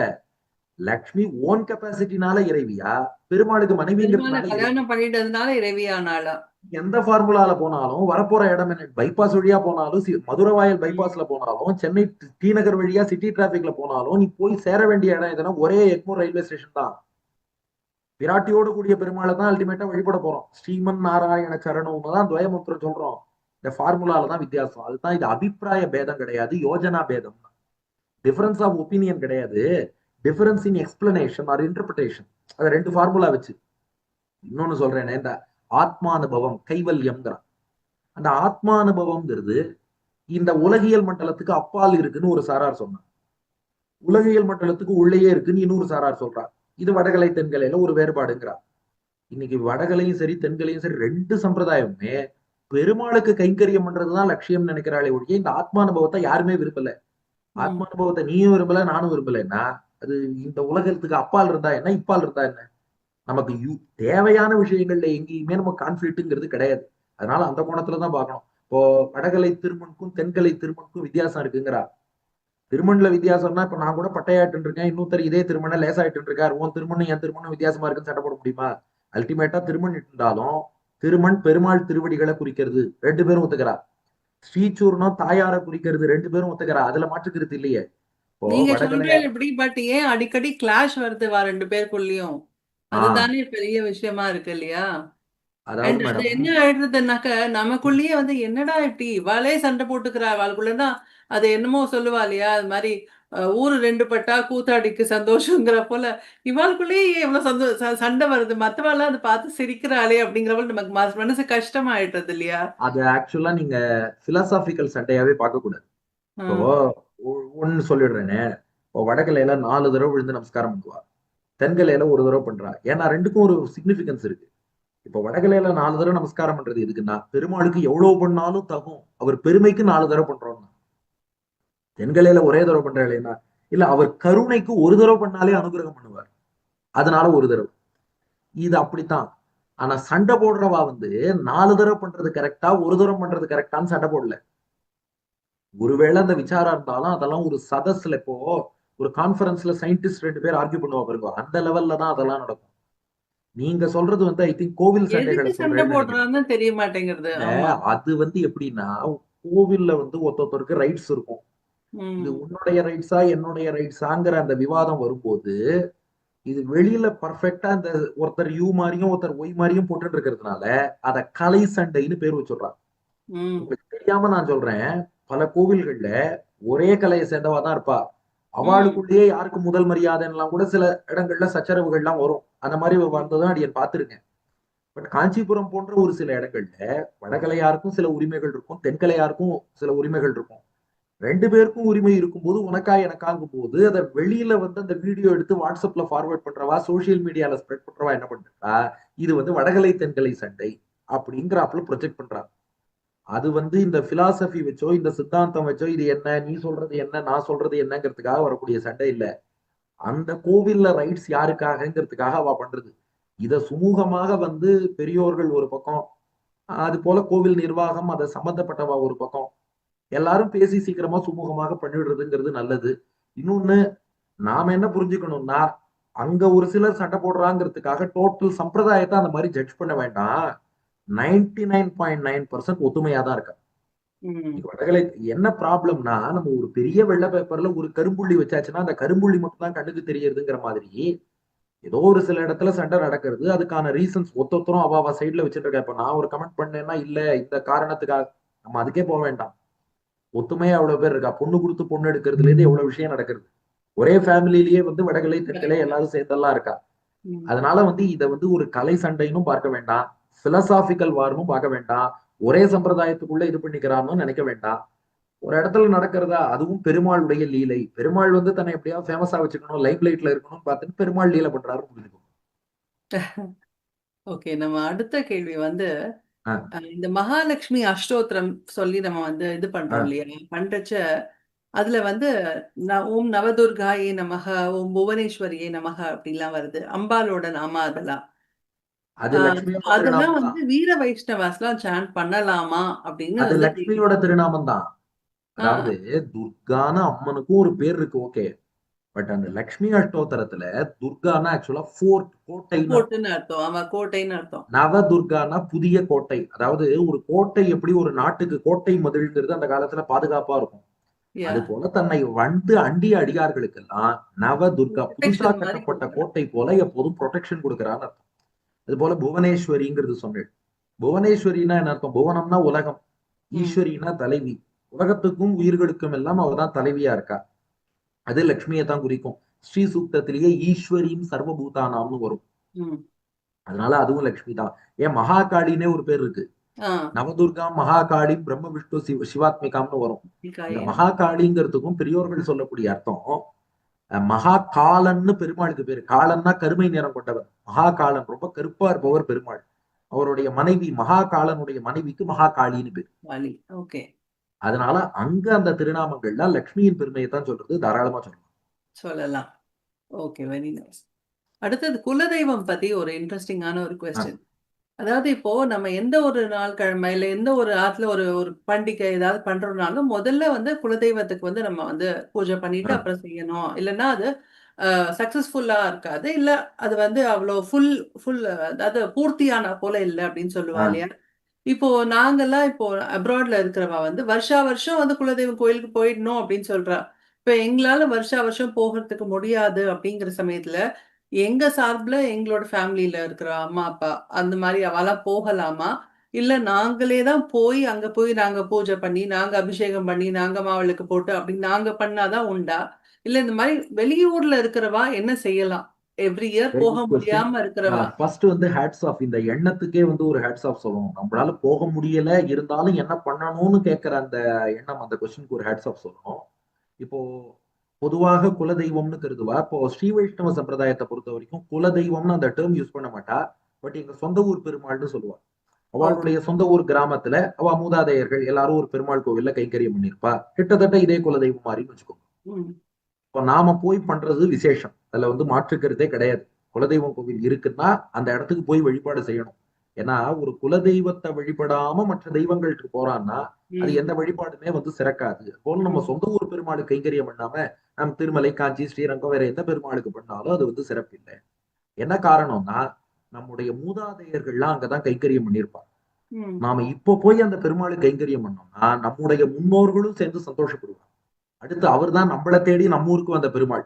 ஆகா ம். இந்த ஊர்ல இவா இருக்கா, இவன் அனுகிரகம் பண்ணணும்னு வந்தவர், நாம தான் அவரை விட்டுட்டு வெளியூருக்கு வந்துட்டோம். அதனால ம். அந்த பெருமாளுக்கு கைங்கரியம் பண்றது வசதி. பட் ஒரு ஜெனுவின் கொஸ்டின், இப்போ அப்ராட்ல இருக்கா, லண்டன்லயோ யூஎஸ்லயோ ஒரு இடத்துல இருக்கா, நினைச்சா ஊருக்கு வர முடியல, கைங்கரியம் பண்ண முடியலன்னா நிச்சயமா அங்கேருந்து இருந்தபடி உங்களால பொருள் உதவியோ அல்லது வேற எப்படி கைங்கரியம் பண்ண முடியுமோ அங்கேருந்து பண்ணுங்க. உங்க சார்புல யாராவது ஒருத்தர் போய் தரிசனம் பண்ணிட்டு வந்தாலும் ரொம்ப வசதி தான். பகவான் இருக்கும் திசையை நோக்கி கை கூப்பினாலே பகவான் அனுகிரகம் பண்ணுவான். அந்த அளவு கருணை உண்டு. பட் என்ன ஒண்ணுன்னா இப்படி சொல்லிட்டு அதை மிஸ்யூஸ் பண்ணக்கூடாது. ஆ, ஆஹா, கரெக்ட். நம்ம வந்து நம்ம சொல்லிட்டாரு முக்தா நம்ம பிலிம்ஸ் போனா. 60 அதுல வந்து வெங்கடேஷ் பேசும்போது என்ன சொல்லிட்டாருன்னா, நீங்க யாரும் குலதெய்வம் கோவிலுக்கு போக வேண்டாம், நீங்க இங்க எது கை பணத்தை மட்டும் கூப்பி. அனுப்பிட்டா போதும்.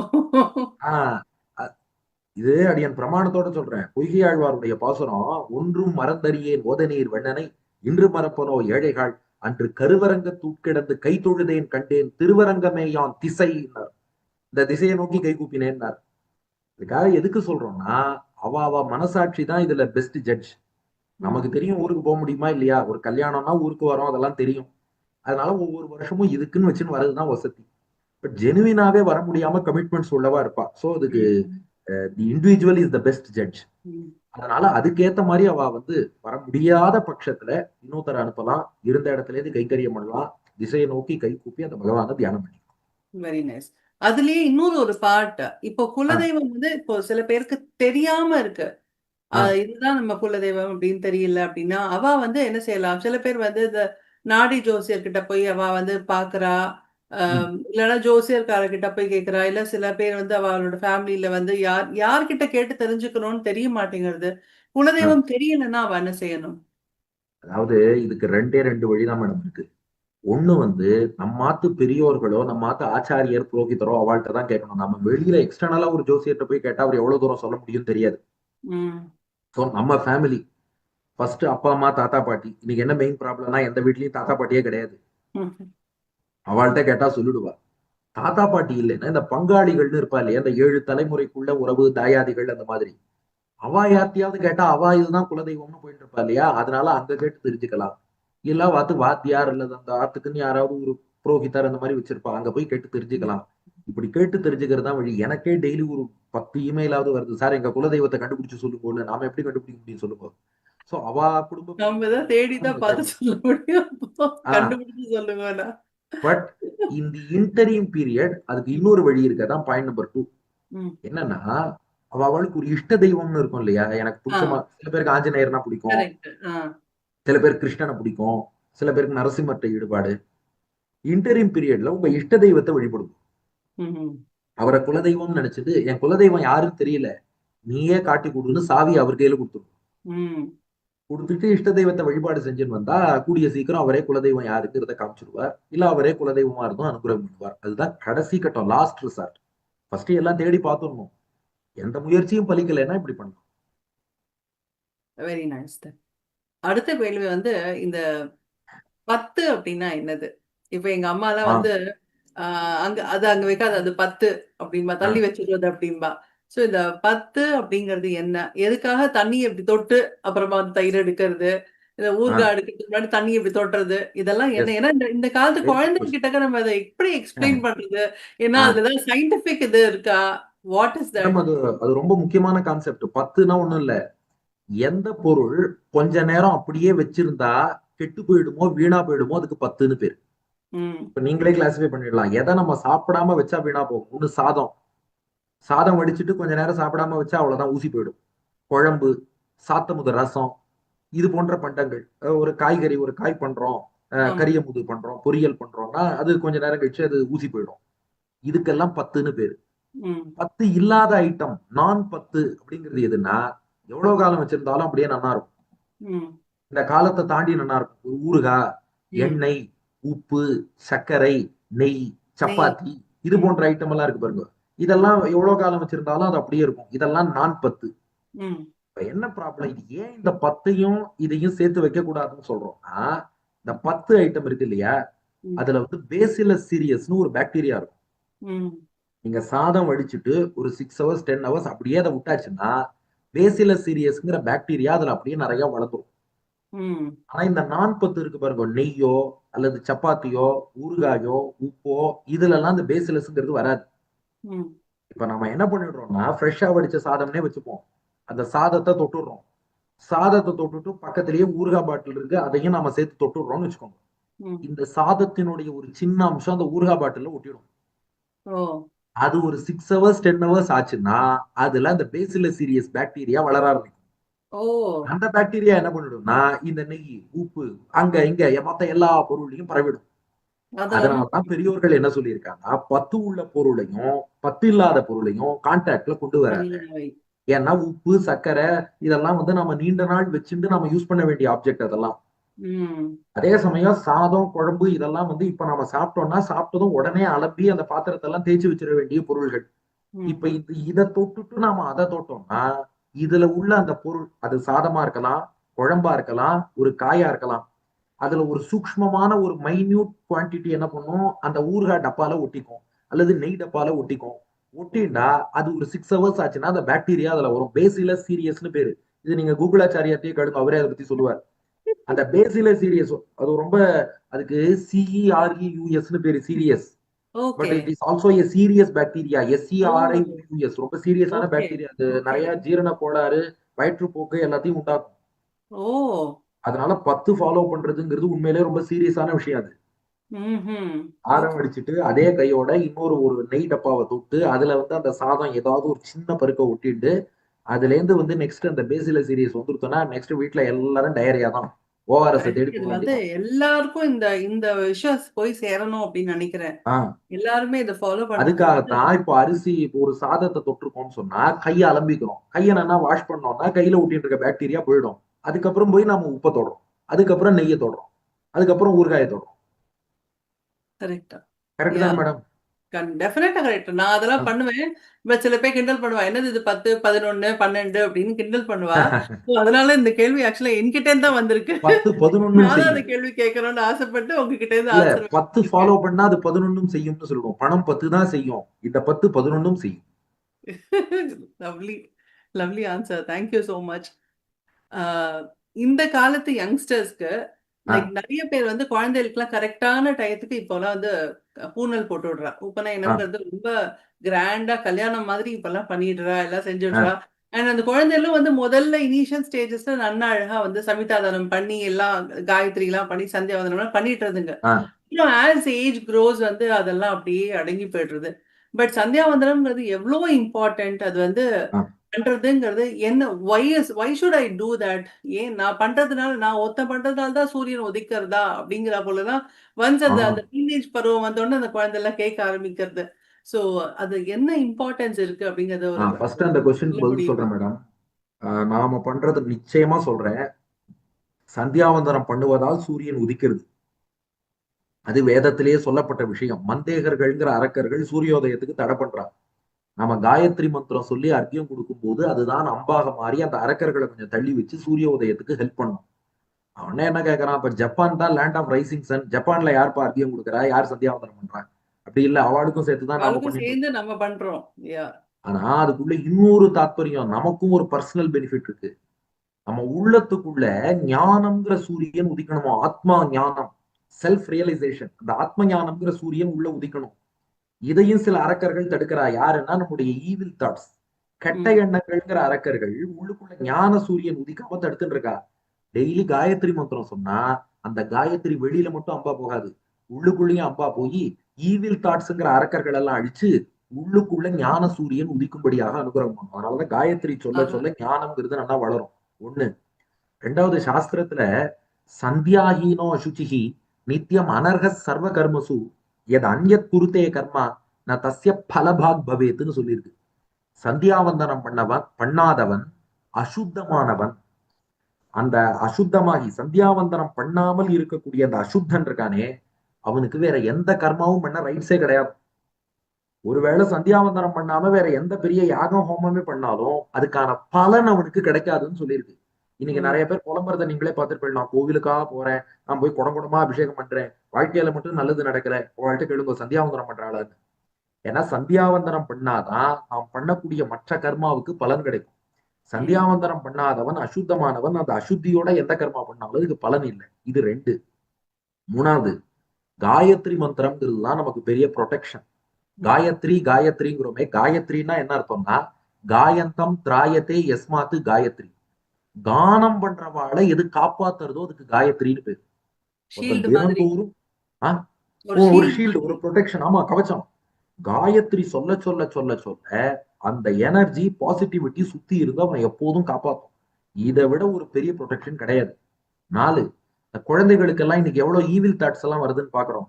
ஏதேதோ நம்ம நம்ம நாட்டிலேயே பாருங்க, டெம்பரரி பிளஷர்ஸ் எல்லாம் நாடி குழந்தைகள் போறா, வேற ராங் டெசிஷன்ஸ் எல்லாம் லைஃப்ல எடுத்துடுறா, பெரிய பெரிய டெசிஷன்லாம். ம். இதுக்கெல்லாம் என்ன காரணம்? மனசுல காமம் நுழையறதுக்கு முன்னாடி காயத்ரி நுழையணும். ம். காமம் நுழையறதுக்கு முன்னாடி காயத்ரி நுழைஞ்சு கொடுத்தனா மனசு இப்படி தப்பான இடங்கள்ல போகாது. அந்த கெப்பாசிட்டி காயத்ரிக்கு உண்டு. இது நாலு. ம். அஞ்சு, இந்த காயத்ரி மந்திரத்தை ஜபம் பண்ண பண்ண பண்ண பண்ண கான்சென்ட்ரேஷன் ஆனா ஒரு இன்னைக்கு ப்ரூவ் பண்ணியிருக்கான். காயத்ரி மந்திரம் சொல்றவாளுக்கு அப்படிப்பட்ட ஒரு கான்சென்ட்ரேஷனும் மெமரி பவரும் வருது அப்படின்னு. நம்பர் சிக்ஸ், இந்த சந்தியாவந்தனம் பண்ணும்போது சன்லைட்டை பார்த்துட்டு தானே பண்றோம். ம். சன்லைட்டை பார்த்துட்டே சந்தியாவந்தனம் பண்ணும்போது வைட்டமின் டி உடம்புல ப்ரொடியூஸ் ஆகும். ம். வைட்டமின் டிக்கு எந்த ஃபுட்லயும் சோர்ஸ் கிடையாது, சன்லைட் தான் சோர்ஸ். சன்லைட் அது மட்டும்தான். ப்ரொடியூஸ் ஆகும். சந்தியாவந்தனத்துல எவ்வளவு பிராணாயாமம் இருக்கு, அது ம். உடம்புக்கு எவ்வளவு பெனிஃபிட்ஸ். கூகுளாச்சாரியரை கேட்டா சொல்லுவார் பிராணாயாமத்தோட பெனிஃபிட்ஸ். இன்னைக்கு ஆஸ்துமா பேஷண்ட்டுக்கு எல்லாம் டாக்டர் பிராணாயாமம் பண்ணுங்கிற. இதுதான். அதுக்கும் மேல இந்த சந்தியாவந்தனம்ங்கிறது ஒரு டிசிப்ளினை உண்டாக்கும். காத்தால சீக்கிரம் எழுதுக்கணும், சந்தியாவந்தனம் பண்ணணும். அந்த டிசிப்ளின் வந்ததுன்னா நாள் முழுக்க பண்ற எல்லா செயல்களும் டிசிப்ளினா நம்ம பண்ணிட்டு இருக்கோம். இப்ப என்ன ப்ராப்ளம்னா, நம்ம அந்த சந்தியாவந்தனம்ங்கிற ஒரு டிசிப்ளினை விட்டோம்னா லைஃப் முழுக்கவே டிசிப்ளின் இல்ல. இல்லாம ரேண்டமா போயிடும். அதனால வாழ்க்கையில ஒரு டிசிப்ளினை கொடுப்பது சந்தியாவந்தனம். கரெக்ட். இதுக்கும் மேல நிறைய சொல்லலாம். ஆனா சர்க்கரை இனிக்கும்னு உபன்யாசம் பண்ணக்கூடாது. சர்க்கரையை அவ சாப்பிட்டுதான் ருசிச்சு பார்க்கணும். அப்போ சந்தியாவந்தனம் பண்ணி அவ அனுபவம் காணலாம். கரெக்ட். ரொம்ப அழகா சொன்னேன் நீங்க. ஐ திங்க் இந்த இந்த நேர பார்த்துட்டு இருக்கிறவாலும் சரி, லைவா பார்க்கறவாலும் சரி, இந்த ரெக்கார்டடா பார்க்கறவாளுக்கும் சரி, இது ரொம்பவே வந்து இந்த இன்சைட்ஃபுல்லா இருக்கும்னு நினைக்கிறேன் நான். அண்ட் நெக்ஸ்ட் கொஸ்டின் வந்து என்னன்னா, இந்த காலத்துல சோஷியல் மீடியா உங்களுக்கே தெரியும். ஆஹ் ரொம்ப நிறைய இருக்கு. இப்ப எல்லாருமே இப்ப இன்ஸ்டாகிராம்ல வந்து இப்போ அவ்வளோ ஒரு இதுவா இருந்துட்டு இருக்கா. அதுல பாத்தீங்கன்னா நிறைய வந்து நிறைய இப்போ இருக்கிற ரீசன்ட் யங் கேர்ள்ஸ் எல்லாம் வந்து தே ப்ரமோட் நிறைய ராங் திங்ஸோ அப்படின்னு எனக்கு தோன்றது. என்னன்னா, அதாவது இந்த மென்ஸ்ட்ருவல் பீரியட் டைம்ல வந்து கோயிலுக்கு போலாம், ஆஹ் நவராத்திரி குழுவுக்கு போலாம், தப்பு இல்ல. ஏன்னா சுவாமியும் தானே வந்து அவளுக்கும் தானே பீரியட்ஸ் வரும். அவளும் என் அம்மா மாதிரி தானே. ஏன் நான் போகக்கூடாது அப்போ? அப்போ போனா என்ன தப்பு? அந்த 3 நாளைக்கு நான் சுவாமியை கும்பிடக்கூடாதா அப்புறம்? ஏன் அப்போ வந்து அந்த 3 டேஸ்க்கு மட்டும் எனக்கு வந்து சுவாமி கும்பிடாம இருக்கணும்னு ஏதாவது ஒரு இது இருக்கா? என்ன இப்படிலாம் வந்து நிறைய controversies and also they promote this. இப்ப பாருங்க, நான் வந்து ஆஹ் போறேன் கோயிலுக்கு அப்படின்னு அந்த வீடியோ பகிரங்கமா எடுத்து போட்டு அத வந்து நான் பண்றேன் கரெக்ட், எனக்கு ஒண்ணும் ஆகல, சோ நீங்களும் போங்கோ அப்படின்னு சொல்லி ப்ரமோட் வேற பண்றா. ஆஹ் அது வந்து ஒரு ராங் சைட்ல அவ வந்து எடுத்துன்னு போறாளோ எல்லாரையும் அப்படிங்கிற போல தோன்றது. ஓகே, சோ இது இது வந்து ஐ கண்டிப்பா ஆன்சர் வாண்டட் பண்ண டு வேண்டிய விஷயம். ஃபர்ஸ்ட் டெஃபினெட்லி வந்து ஆஸ்க். தெய்வத்துக்கு அந்த மாதிரி அவ சொல்றது ரொம்ப தப்பு. ஆ. இதே மாதிரி இந்த பீரியட்ஸ் வருங்கிறது வந்து தப்பு. ஏன்னா தெய்வங்களுடைய அந்த அவளுடைய திருமேனிங்கிறதே வேற. நம்ம மனித உடலுக்கு தான் இது போன்ற விஷயங்களை ஒழிய தெய்வங்கள்ங்கிறவா, தேவர்களாகட்டும் தெய்வங்களாகட்டும், தேவரும் சரி தெய்வங்களும் சரி, இதுக்கெல்லாம் அப்பாற்பட்டு அவள்ல மேல இருக்கா. அவர்களுக்கு வந்து இந்த மாதிரி வரவே வராது. அதனால அனாவசியமா தெய்வத்தை வந்து இந்த மாதிரி பேசுவது, அந்த பழிப்பது. மாதிரி கோயில்லயே வந்து இருக்கு சில அம்பனுக்கு வந்து அது மாதிரி அவளுக்கே வந்து 3 நாள் கோயிலை மூடி வச்சிருவா தீட்டுப்படுறதுன்னு அப்படிலாம் வர சொல்றா. சில கோயில்கள்ல இருக்கு, கல்கட்டால அந்த மாதிரி இருக்கு. அந்த கோயில்ல அந்த காளிக்கு அந்த மாதிரி பீரியட்ஸ் டைம் வருதுங்கனால மூடிடுவா அப்படிங்கிறா. அந்த மாதிரி அதெல்லாம் சொல்றான்னா யூஸ் அதை பண்றா. வந்து நம்முடைய பீரியட்ஸ் நம்ம புரிஞ்சுக்க கூடாது. அவ ம். வந்து ஒரு சிம்பாலிசம், ஒரு தத்துவத்தை உணர்த்துறதுக்காக இந்த வார்த்தையை சொல்லி உங்களுக்கு புரிய வச்சிருப்பாளே ஒழிய, நமக்கு இது வர மாதிரி அதை இப்படியே தெய்வங்களுக்கு எடுத்துக்க வருதுங்கிறது கூடாது. நாம நினைக்கிறதுங்கிறது பெரிய பாப்பம் ஒண்ணு. செகண்ட் திங் வந்து ஒரு திருக்கோவிலுக்குன்னு ஒரு ரூல்ஸ் இருக்குன்னா அதை நம்ம ஃபாலோ பண்ணணும். இப்போ நான் உங்களோட ஒரு ஆபீஸ்க்கு நான் வரேன்னா உங்க ஆபீஸ் ரூல்ஸை நான் ஃபாலோ பண்ணணும். நான் ஆபீஸ்க்கு வரும்போது கண்டிப்பா. செல்போன் சைலண்ட் போடணும்னு நீங்க சொல்லியிருக்கீங்க. நான் உங்கள்கிட்ட வந்து நான் செல்போன் சைலண்ட் போடாம உங்க ஆபீஸ்க்குள்ள போயிட்டு வந்துட்டேனேன்னு சொல்றது சுவாரஸ்யமா சொல்லுவேன். ம். இப்போ ஃபிளைட்ல ஏறினாலே செல்போனை ஃபிளைட் மோட்ல போடுன்னு சொல்றாங்க இல்லையா? நான் ஏர் எஸ். ஹோஸ்டஸோட போய் சண்டை போடுறேன். இது ஒரு மனப்பான்மை எல்லாருக்கும் வந்துருச்சு. அது என்ன நீ சொல்லி நான் கேட்கறது? ஆ, கரெக்ட். அதுதான். இப்போ ஃபிளைட்ல போனா ஃபிளைட் மோடுன்னு போடுனா எல்லாரும் ஃபிளைட் மோட்ல போட்டுடுறோம். யாருமே ஏன் கேள்வி அதெல்லாம் விடுங்க மேடம். இந்த ஸ்கூல்ல ஷூ சாக்ஸ் போட சொல்றான் இல்லையா? யாராவது இன்னி வரைக்கும் கேட்டிருக்கோமா? எதுக்கு குழந்தைய ஷூ சாக்ஸ் போட சொல்ற? அவன் ஃபாரின்ல அவனுக்கு குளிர் ஜாஸ்தின்னு உங்க ஊர்ல லண்டன்ல நீங்க ஷூ சாக்ஸ் போடலாம். நம்ம ஊர்ல இருக்கிற வெயிலே தாங்க முடியல. என் பொண்ணெல்லாம் ஸ்கூல் போயிட்டு வரும்போது காலெல்லாம் புசு புசுன்னு ஊறி போய் வரா. இந்த ம். சாக்ஸ் போட்டு. எதுக்கு நீ சாக்ஸ் போட சொல்ற? எதுக்கு டை கட்ட சொல்றேன்னு யாரா கேட்டோமா? ஸ்கூல் ரூல்ஸ்னா ஃபாலோ பண்றோம். ஆனா சாஸ்திரங்கள் சொல்லும்போது மட்டும் அது என்ன நம்ம என்ன கேட்கறது? இதை மீறி போலாமே அப்படிங்கிற ஒரு எண்ணம். ம். ரெண்டாவது இவாள்லாம் பேசுறா இல்லையா? லேடிஸ்க்கு தான் தீட்டு உண்டுன்னு நினைச்சிட்டு இது ஏதோ பெண் அடிமைத்தனங்கிறா. ஜென்ஸுக்கும் தீட்டு உண்டு. ம். இப்போ ஒரு உறவினர் செத்து போறார், பங்காளி போயிட்டாருன்னா 10 நாள் தீட்டு உண்டு. ஆமா. வீட்டுல குழந்தை பிறந்தாலே 10 நாள் விருத்தின்னு உண்டு. இது ம். ஜென்ஸும் தான் அனுஷ்டிக்கணும். அதனால தீட்டுங்கிறது லேடிஸ்க்கு மட்டும் கொடுக்கப்பட்ட ஒரு விஷயம் கிடையாது. அது வெவ்வேறு சூழ்நிலைகள்ல ஆண்களுக்கும் வரும், பெண்களுக்கும் வரும். ம். இந்த மாதவிடாய்ங்கிற அது ரொம்ப சென்சிட்டிவான விஷயம் தான். பட் இருந்தாலும் நீங்க கேட்டதுனால நம்ம சொல்லணும். அது வந்து நம்ம அசுத்தம், அவ வந்து ஒரு தீட்டு ஒதுக்கப்பட வேண்டியவாங்கிற எண்ணத்துல சொல்லல. ஆக்சுவலா கரெக்ட். அது என்ன சொல்றான்னா, அந்த நேரத்துல அவளுக்கு வரக்கூடிய அந்த ரத்தம் இருக்கே, அது வந்து அக்னி போல. அவ இல்ல வந்து நான் ஏன் உங்ககிட்ட கேட்டேன், being a doctor so ah, you can explain it much better அப்படிங்கிறதுக்காக தான் நான் கேட்டேன். ஏன்னா பட் இத இப்போ நாங்கள் டாக்டர்ன்னு சொல்றது டாக்டர் அப்படிங்கறதுனாலும் இல்லாம அது வந்து ஒரு ரொம்ப ஒரு சென்சிட்டிவான ஒரு விஷயம். அண்ட் அதை வந்து they shouldn't promote it in wrong sense ah, இல்லையா? ப்ரமோட் பண்ணிட்டு நான் பண்ணிட்டேன், சோ நீங்களாமும் அதை செய்யுங்கோ அப்படின்னு அந்த ஒரு தப்பான ஒரு காரியத்தை ப்ரமோட் இல்ல அந்த பண்ணக்கூடாது. மாரி அதுதான். பண்றதுங்கிறது நியாயமே கிடையாது. நான் பாவம் அதுதான் நான் எக்ஸாம்பிள் சொன்னேன். இப்போ வந்து நான் வந்து ஃபிளைட்ல வந்து செல்போனை வந்து ஃபிளைட் மோட்லயே போடாம டிராவல் பண்ணேன். நீயும் பண்ணுன்னு சொல்றத வந்து யாரும் என்கரேஜ் பண்ண மாட்டா. அது போல தான் இது.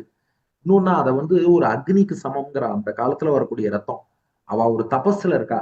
ஒரு தபஸ் பண்ற முனிவரை நாம போய் தொடுவோமா? ம். அது போல அவ அந்த 3 நாள் தபஸ்ல இருக்கா. வேற யார் மேலயும் பட்டுக்காம இருக்கா. கோவிலுக்கு போனாலும் இன்னொருத்தர் மேல படணும். அதனால அவ பட்டுக்காம இருக்கா. உடனே தீட்டு ஒதுக்கி வச்சுட்டா, இன்சல்ட் பண்ணா, ஹியூமிலியேட் பண்ணான்னு கிடையாது. அப்படி யாராவது ஹியூமிலியேட் பண்ணியிருந்தா அது தப்பு. ஆனா ம். ஒரு கேள்வி அவ கேட்டாளே, அப்ப அந்த நாள்ல நாங்க இறைவனை வழிபடக்கூடாதா அப்படின்னு. ஆ. தாராளமா வழிபடலாம். அந்த நாள்ல மனக்கோவில்ல பகவானை வழிபடலாம். பகவானுடைய திருநாமங்களே சொல்லலாம். கோவிலுக்கு இந்தந்த நாள் போறோம். இப்போ நாமே சொல்றது இல்லையா? ஒரு விசேஷம்னா இன்னைக்கு கோவிலுக்கு போ. இந்த நாள்ல போ. வெள்ளிக்கிழமை அன்னைக்கு போ. அது போல மாசத்துல மத்த 27 நாள் போங்க. அந்த 3 நாள் பகவான் நாமத்தை சொல்லி மனக்கோவில்ல வழிபடலாம். ம். பகவான் அனுகிரகம் பண்ணுவானான்னா அதுக்கும் பண்ணுவான். மகாபாரதத்துல திரௌபதி அந்த சபையில கொண்டு வந்து நிறுத்தி அவமானப்படுத்தினா இல்லையா மேடம்? அந்த சீன் உங்களுக்கு தெரியும். ஆமா, ஆமா. அப்ப திரௌபதிக்கு அந்த 3 நாள் ம். ஏகவஸ்திரா ரஜஸ்வலான்னு தான் அங்க மகாபாரத ஸ்லோகம். ம். அப்போ திரௌபதி கோவிந்தான்னு கூப்பிட்டா கிருஷ்ணன் புடவையை கொடுத்து அனுகிரகம் பண்ணான். அப்ப கோவிந்த நாமத்தை சொன்னது அந்த 3 நாள். அதுக்கு ம். பலனும் பிரத்யட்சமா கிடைச்சது. அதனால அந்த காலத்துல நாமம் சொல்றதுக்கு எந்த ஒரு நாம தடையுமே இல்லை சொல்றதுக்கு ரெஸ்ட்ரிக்ஷனே எதுனாலுமே. கிடையாது. அதனால அந்த காலத்துல கோவிலுக்கு போய்த்தான் நான் வந்து என் பக்தியை வெளிப்படுத்தணும்னு தேவையில்லை. மத்த 27 நாளும் கோவிலுக்கு போறவாளா இருந்தா அவ இந்த மாதிரி ரைஸ் பண்ணவே மாட்டா. இப்போ ம். மாசத்திலேயே ஒரு நாள் தான் நான் கோவிலுக்கு போவேன், அதுவும் வேணும்னு அத்தனை நாள் பண்ண. தான் போறேன்னு வெதண்டாவாதம் பேசுபவர்களுக்கு தான் இது வந்து சௌக்கியமா இருக்குமே ஒழிய, உண்மையா இருக்கவன் என்ன பண்ணுவான்னா, ஐயோ டெய்லி கோவிலுக்கு போனோம், இந்த நாள் போக முடியாம இருக்கு, மனசுல பகவானை தியானிப்போம், அவ பாட்டுக்கு தியானம் பண்ணி பேசாம இருந்துருவா. Correct. Well said, well said. So again one more question, last question of the டேனே வச்சுக்கலாம். இப்போ இந்த நாள் கிழமைகள்லாம் நிறைய வருது. இப்போ ஆஹ் நவராத்திரி வச்சுப்போமே, இந்த மாதிரி சமயத்துல நம்ம நிறைய நைவேத்தியங்கள்லாம் பண்ணணும், எல்லாம் செய்யணும். இப்போ இந்த மாதிரி டயபெட்டிக் பேஷண்டா இருக்கக்கூடியவா, இன்சுலின் டிபெண்டா இருக்கக்கூடியவாலாம் வந்து அந்தந்த டயத்துல வந்து ஆஹ் ஆகாரம் சாப்பிடணும். அப்படி இருக்கிறவ ஆகாரம் சாப்பிட்டதுக்கு அப்புறமா அவ நைவேத்தியம் பண்ணலாமா? அதாவது அந்த அவ சாப்பிட்ட ஃபுட் அல்ல, அதுக்கப்புறமா அவ நைவேத்தியம் பூஜைகள் பண்ணலாமா அப்படின்னு இந்த கேக்குறா. த ஃபர்ஸ்ட் சாய்ஸ் இஸ் இப்போ அடியனுக்கு இது புரியுறது. நிறைய பேர் இன்சுலின் டிபெண்டன்ட் பீப்புள்லாம் வந்து அந்த டயத்துக்குள்ள இன்சுலின் போடணும். ஃபர்ஸ்ட் திங் அவ என்ன பண்ணணும்னா கொஞ்சம் கார்த்தால சீக்கிரம் எழுந்து எவ்வளவு சீக்கிரம் அந்த நிவேதனத்தை பண்ண முடியுமோ கார்த்தால 8:30 9 மணிக்குள்ள சீக்கிரமா அந்த பூஜையை பண்ணிட்டு இறைவனுக்கு சமர்ப்பிச்ச பிரசாதத்தையே அவ சாப்பிட்டுடலாம். அதுதான் இதுக்கு ம், பெஸ்ட் ஆப்ஷன். ம், அதனால இது நிறைய பேர் என்ன ஆப்ஷன் கேட்கறாங்கன்னா கார்த்தால ஒரு சின்ன டிஃபன் பண்ணி ம். அதை நாங்க சாப்பிட்டுட்டு அதுக்கப்புறம் ப்ராப்பர் மீல்ஸை இறைவனுக்கு நிவேதனம் பண்ணி அப்புறம் மீல்ஸ் சாப்பிட்டுக்கிறோம். அதுக்கு பெஸ்ட் வழி இருக்கு. இது டயபெட்டிஸ்க்கும் நல்லது. ம். கார்த்தால ஸ்ட்ரெயிட்டா மீல்ஸ் சாப்பிட்டுட்டா அது டயபெட்டிஸ்க்கும் ரொம்ப நல்லது.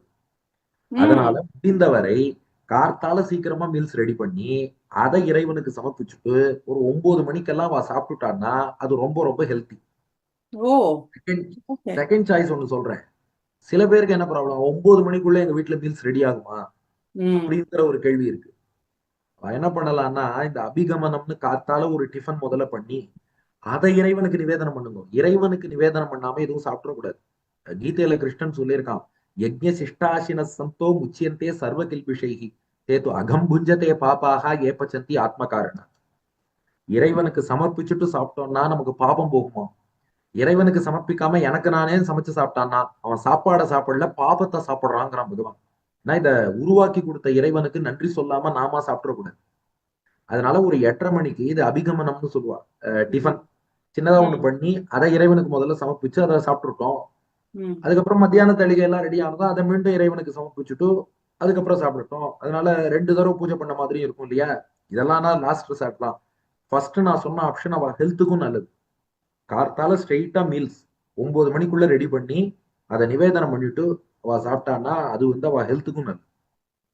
Very good. சோ பொறுமையா இப்போ நான் கேட்ட கேள்விகள் எல்லாத்துக்கும் அழகா புரியுறா போல, எல்லாருக்கும் புரியுறா போல ஆன்சர் பண்ணேன். ரொம்ப ரொம்ப சந்தோஷம். இப்போ வந்து we'll have a quick rapid fire round. Okay. அதுக்கு முன்னாடி எங்க ஆச்சாரியர்களுக்கு தான் என் நன்றி சொல்லணும். ஏன்னா என்னோட பேக்ரவுண்ட் ஆரம்பத்துல நீங்க எல்லாம் கேட்டேன்னு சொன்னேன். யா, அப்படி ஒண்ணுமே கரெக்டா. இல்லாத ஜீரோவா இருந்தவன் வந்து நீங்க கேட்கிற இவ்வளவு கேள்விகளுக்கும் இன்ஸ்டன்டேனியஸா பதில் சொல்றேன்னா பஞ்சசம்ஸ்காரம் பண்ணி வச்ச ஆச்சாரியன் சிறுபுலியூர் சுவாமி 2013ல 2014ல இருந்து வில்லூர் நடாதூர் டாக்டர் ஸ்ரீ உவே கருணாகராச்சார் சுவாமிகிட்ட காலக்ஷேபம். அவள்லாம் பார்த்துதான் என்னை புவியில் ஒரு பொருளாக்கின்னு இந்த அளவுக்கு அடியனை முன்னேற்றி மேல கொண்டு வந்திருக்கா. அவளுடைய அனுகிரகத்துக்கு நன்றி சொல்லிக்கிறேன். உங்க ரேபிட் ஃபயர். கண்டிப்பா, கண்டிப்பா. ஓகே. நீங்க ஒருவேளை டாக்டராவே இருந்திருந்த, அதாவது இந்த ஆன்மீக சொற்பொழிவுக்கெல்லாம் வரல அப்படின்னாக்கன்னா எந்த ஸ்பெஷாலிட்டி எடுத்துட்டு இருப்பேன் நீங்க? எனக்கு அப்பல இருந்தே மெடிசின்ல இந்த ஸ்பெஷாலிட்டி போகணுங்கிற ஆர்வமே இல்லை. அப்படியே நம்ம நீட் பிஜி எழுதினாலும் கிடைக்கிறத எடுத்துப்போங்கிற எண்ணம் தான் இருந்தது. மோஸ்ட்லி எனக்கு டீச்சிங் பிடிக்குங்கிறதுனால நான் கிளினிக்கல்ல மேபி பிசியாலஜி, அனாட்டமி அல்லது பெத்தாலஜி, பார்மகாலஜி அப்படி ஏதாவது எடுத்திருக்க சான்ஸ் இருக்குன்னு தோன்றது. ப்ரொஃபசர் லைன்ல அந்த மாதிரி போயிருக்கலாம். Teaching line. டீச்சிங் லைன்ல நான் கிளினிக்கல் டீச்சிங். ஓகே. இவ்ளோ விஷயங்கள் இவ்ளோ விஷயங்கள் நீங்க வந்து ஞாபகம் வச்சுக்க வேண்டியிருக்கு. உங்களுக்கு தான் ஞாபக சக்தி ஜாஸ்தியா இருக்குல்ல. இல்ல உங்களோட மேடம், நான் வந்து என்ன சொன்னேன், நல்ல விஷயம் ஏதாவது கேட்டா ஞாபகம் இருக்கும் அவ்வளவுதான். நல்ல விஷயங்கள் எல்லாம் ஞாபகம் வச்சுட்டு இருக்கே. உங்களோட ஒய்ஃபோட டேட் ஆஃப் பர்த் ஞாபகம் இருக்கா உங்களுக்கு? நல்லா ஞாபகம் இருக்கு மேடம். அது ஞாபகம் இல்லாம இருக்க முடியுமா? Very good. ஜூன் 19, 1994. ஓ, இயர்லாம் நான் கேட்கல. பட் நீங்களாவே சொல்லிட்டேன். நீங்க இவ அதை பார்த்தானாக்க கரெக்டா இருக்கான்னு அவ தான் சொல்லணும். ஓகே. உங்களோட இந்த இந்த ஸ்பிரிச்சுவல் ஜேர்னில உங்களோட ரோல் மாடல் நீங்க யார வச்சுட்டு இருக்கீங்க? எங்க ஸ்ரீபாஷ்யாதி ஆச்சாரியன் டாக்டர் கருணாகராச்சாரியர் சுவாமி. அவர் தான் உங்களோட ரோல் மாடல். அவர் தான் வந்து ரோல் மாடல். அவருடைய பட்டங்கள்ல ஒன்றான பிரவச்சன திலகம்ங்கிறத அவர் அடியனுக்கு கொடுத்துட்டாரு. இனிமே அதை நான் போட்டுக்கல, நீ போட்டுக்கோ. ஓ, வெரி நைஸ், வெரி நைஸ். உங்களுக்கு நிறைய அவார்ட்ஸ் எல்லாம் நீங்க வாங்கியிருப்பேன். எல்லாம் வந்து உங்களுக்கு நிறைய குவிஞ்சுட்டே இருந்திருக்கும். பட் உங்களுக்கு பர்சனலா ரொம்ப டச் பண்ண ஒரு அவார்ட் அப்படின்னா நீங்க எதை அதான் சொல்லுவீங்க? இதே இந்த பிரவச்சன திலகம்ங்கிறது தான். ஏன்னா அவர் போட்டு இருந்த அவார்டை வந்து இனிமே நான் வச்சுக்கல, நீ வச்சுக்கோன்னு சொல்லி அடியன்ட்ட கொடுத்தது. அந்த டைட்டில் உங்களுக்காக கொடுத்திருக்காரு. அந்த டைட்டில் அடியனுக்கு நீ வச்சுக்கோன்னு சொல்லி கொடுத்துட்டாரு. அவருக்கு நிறைய பட்டம் இருக்கு. அதுல பிரவச்சன திலகமா அடியனுக்கு கொடுத்துட்டு இனிமே அதை அப்போ நீ அப்போ போட்டுக்கோ, நான் அவருக்கு எப்படி போட்டுக்கிறேன். இருக்கும் இல்லையா? அவரோட ஒரு டிசைபிள் இந்த மாதிரி வந்து அவரோட அவரோட பேரை சொல்ல வர ஒருத்தர் இருக்காரு. அவருக்கே வந்து அவருக்கு ஒரு பெருமையா இருந்திருக்கும் இல்லையா? Very nice. Ah yes. அவருக்கு சிஷியனானதுதான் நமக்கு பெருமை. கண்டிப்பா. மியூச்சுவல் தான் அது கண்டிப்பா. அதனால தான் அவர் அதை கொடுத்திருக்காரு உங்களுக்குன்னு சொல்லலாம். உங்களுக்கு நிறைய நீங்க டிஸ்கஸ் பண்ணியிருக்கீங்க. உங்களுக்கு சேலஞ்சிங்கா ஒரு டாபிக் அப்படின்னா நீங்க எதை சொல்லுவேன்? மேடம் எனக்கு நிறைய சேலஞ்சிங்கா தான் கொடுப்பா. நம்ம எப்போதுமே கொஞ்சம் இன்னோவேட்டிவா யோசிச்சு பேசுறோங்கிறதுனால நிறைய டாபிக்ஸ் வந்து சேலஞ்சிங்கா கொடுப்பா. இப்ப ரீசென்ட்லி சேலஞ்சிங்கான ஒரு டிஸ்கோர்ஸ் அப்படின்னு சொல்லணும்னா, இப்போ ரீசெண்டா ஒரு உபன்யாசம் பண்ணேன். அதனால அதை வச்சு சொல்லணும்னா, ஸ்ரீ சூக்தம் பத்தி உபன்யாசம் பண்ணணும்னு சொல்லி இப்போதான் நவராத்திரி போது பண்ணேன். வேதத்துல ஸ்ரீ சூக்தத்தை எடுத்து அதுல 15 மந்திரங்கள், பொதுவா சொல்ற ஸ்ரீ சூக்தம் அதுக்கு அர்த்தம் சொல்லிட்டேன். நான் அவள்கிட்ட இன்னொரு ப்ராமிஸ் பண்ணிட்டேன், சாமவேத ஸ்ரீ சூக்தத்துக்கும் அர்த்தம் சொல்றேன். இந்த ம். சாமவேத ஸ்ரீ சூக்த மந்திரங்களை எடுத்து அதுலயும் பார்த்தா ஜென்ரலா பார்த்தா ஒரு இந்திரன் பெருமையை சொல்ற மாதிரி அது இருக்கும். ஆனா அதை உள்ளுக்குள்ள ரிசர்ச் பண்ணி அடியனே உட்காந்து வியாக்கியானம் பண்ணி இது எப்படி பெருமாள் தாயார் பெருமையை, குறிப்பா லட்சுமியின் வைபவத்தை சொல்றதுன்னு ஆச்சாரியன் அனுகிரகத்தால அந்த வேத மந்திரத்துக்கு அடியனே அர்த்தமும் என்னங்கிறத கண்டுபிடிச்சு உபன்யாசம் பண்ணேன்.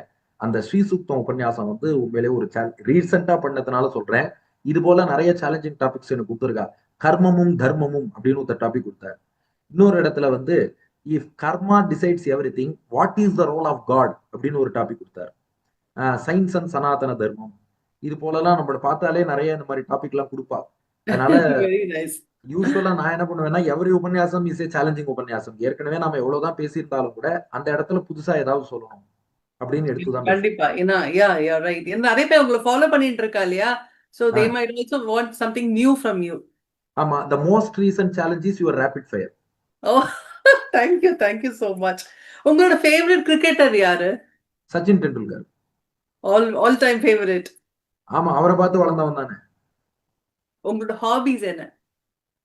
ஹாபிஸ்னா வந்து எனக்கு உபன்யாசம் தொடர்பா டீட்டெயில்ஸ் கலெக்ட் பண்றதுதான் இப்போதைக்கு அடியனோட ஹாபின்னா, உபன்யாசம் சம்பந்தமா இங்க இங்க அப்படி இப்படியே கொஞ்சம் கொஞ்சம் போய் இந்த இந்த புக்கு அந்த புக்கு எல்லாத்தையும் வாசிக்கிறது, இதுல என்ன இருக்கு அதுல என்ன இருக்கு இதெல்லாம் கம்பேர் பண்றது, இதுதான் ஹாபிஸ். ரெண்டாவது வந்து போயட்ரி, போயம்ஸ் எழுதுவது வந்து என்னோட ஒரு ஹாபி. முன்னாடி சைக்கிளிங் போறது ஒரு ஹாபியா வச்சிருந்தேன். இப்போ அதுக்கு நேரம் இல்லை. ஆத்துக்குள்ளேயே நடக்கிறது தான், மாடிக்கும் கிழிக்கும் மாடிக்கும் கிழிக்கும் நடக்கிறது தான் உடம்புக்கு கொடுக்குற எக்ஸசைஸ். Very nice. நீங்க மார்னிங் பர்சனா நைட் பர்சனா? அதாவது கவிதை எழுதணும்னா நைட்ல உட்காந்தாதான் கவிதை வருது. மார்னிங் பர்சனா இருக்கணும் தான் பெரும்பாலான நாள் ஆசைப்படுறேன். நீங்க உங்களோட கோ டு டெம்பிள்னா எதை சொல்லுவேன்? கும்பகோணத்துல இருக்கேன், அங்க திரும்பி நாச்சியார் கோவில் பார்க்கறதுல உங்களுக்கு வந்து நாச்சியார் கோவில் ஸ்ரீனிவாச பெருமாள், நரையூர் நம்பி நம்பிக்கை நாச்சியார். இந்த நம்பிக்கை. வஞ்சுடவள்ளி தாயாரும் ஸ்ரீனிவாச பெருமாள் கல்கருடன் அந்த சன்னதி அங்கதான் முதல் உபன்யாசம். நமக்கு எல்லா பெருமாளும் வரலாம். ஓகே. நிறைய பாடல்கள்லாம் எடுத்து நீங்க வந்து சொல்றதுனால உங்களுக்கு கண்ணதாசனா வாலியா? வாலி. வாலி. இப்போ இருக்கிற யங்ஸ்டர்ஸ்க்கு ஒரு அட்வைஸோ ஒரு டிப்போ சொல்லணும்னா ஒரே வார்த்தையில என்ன சொல்லுவேன்? Follow your fashion.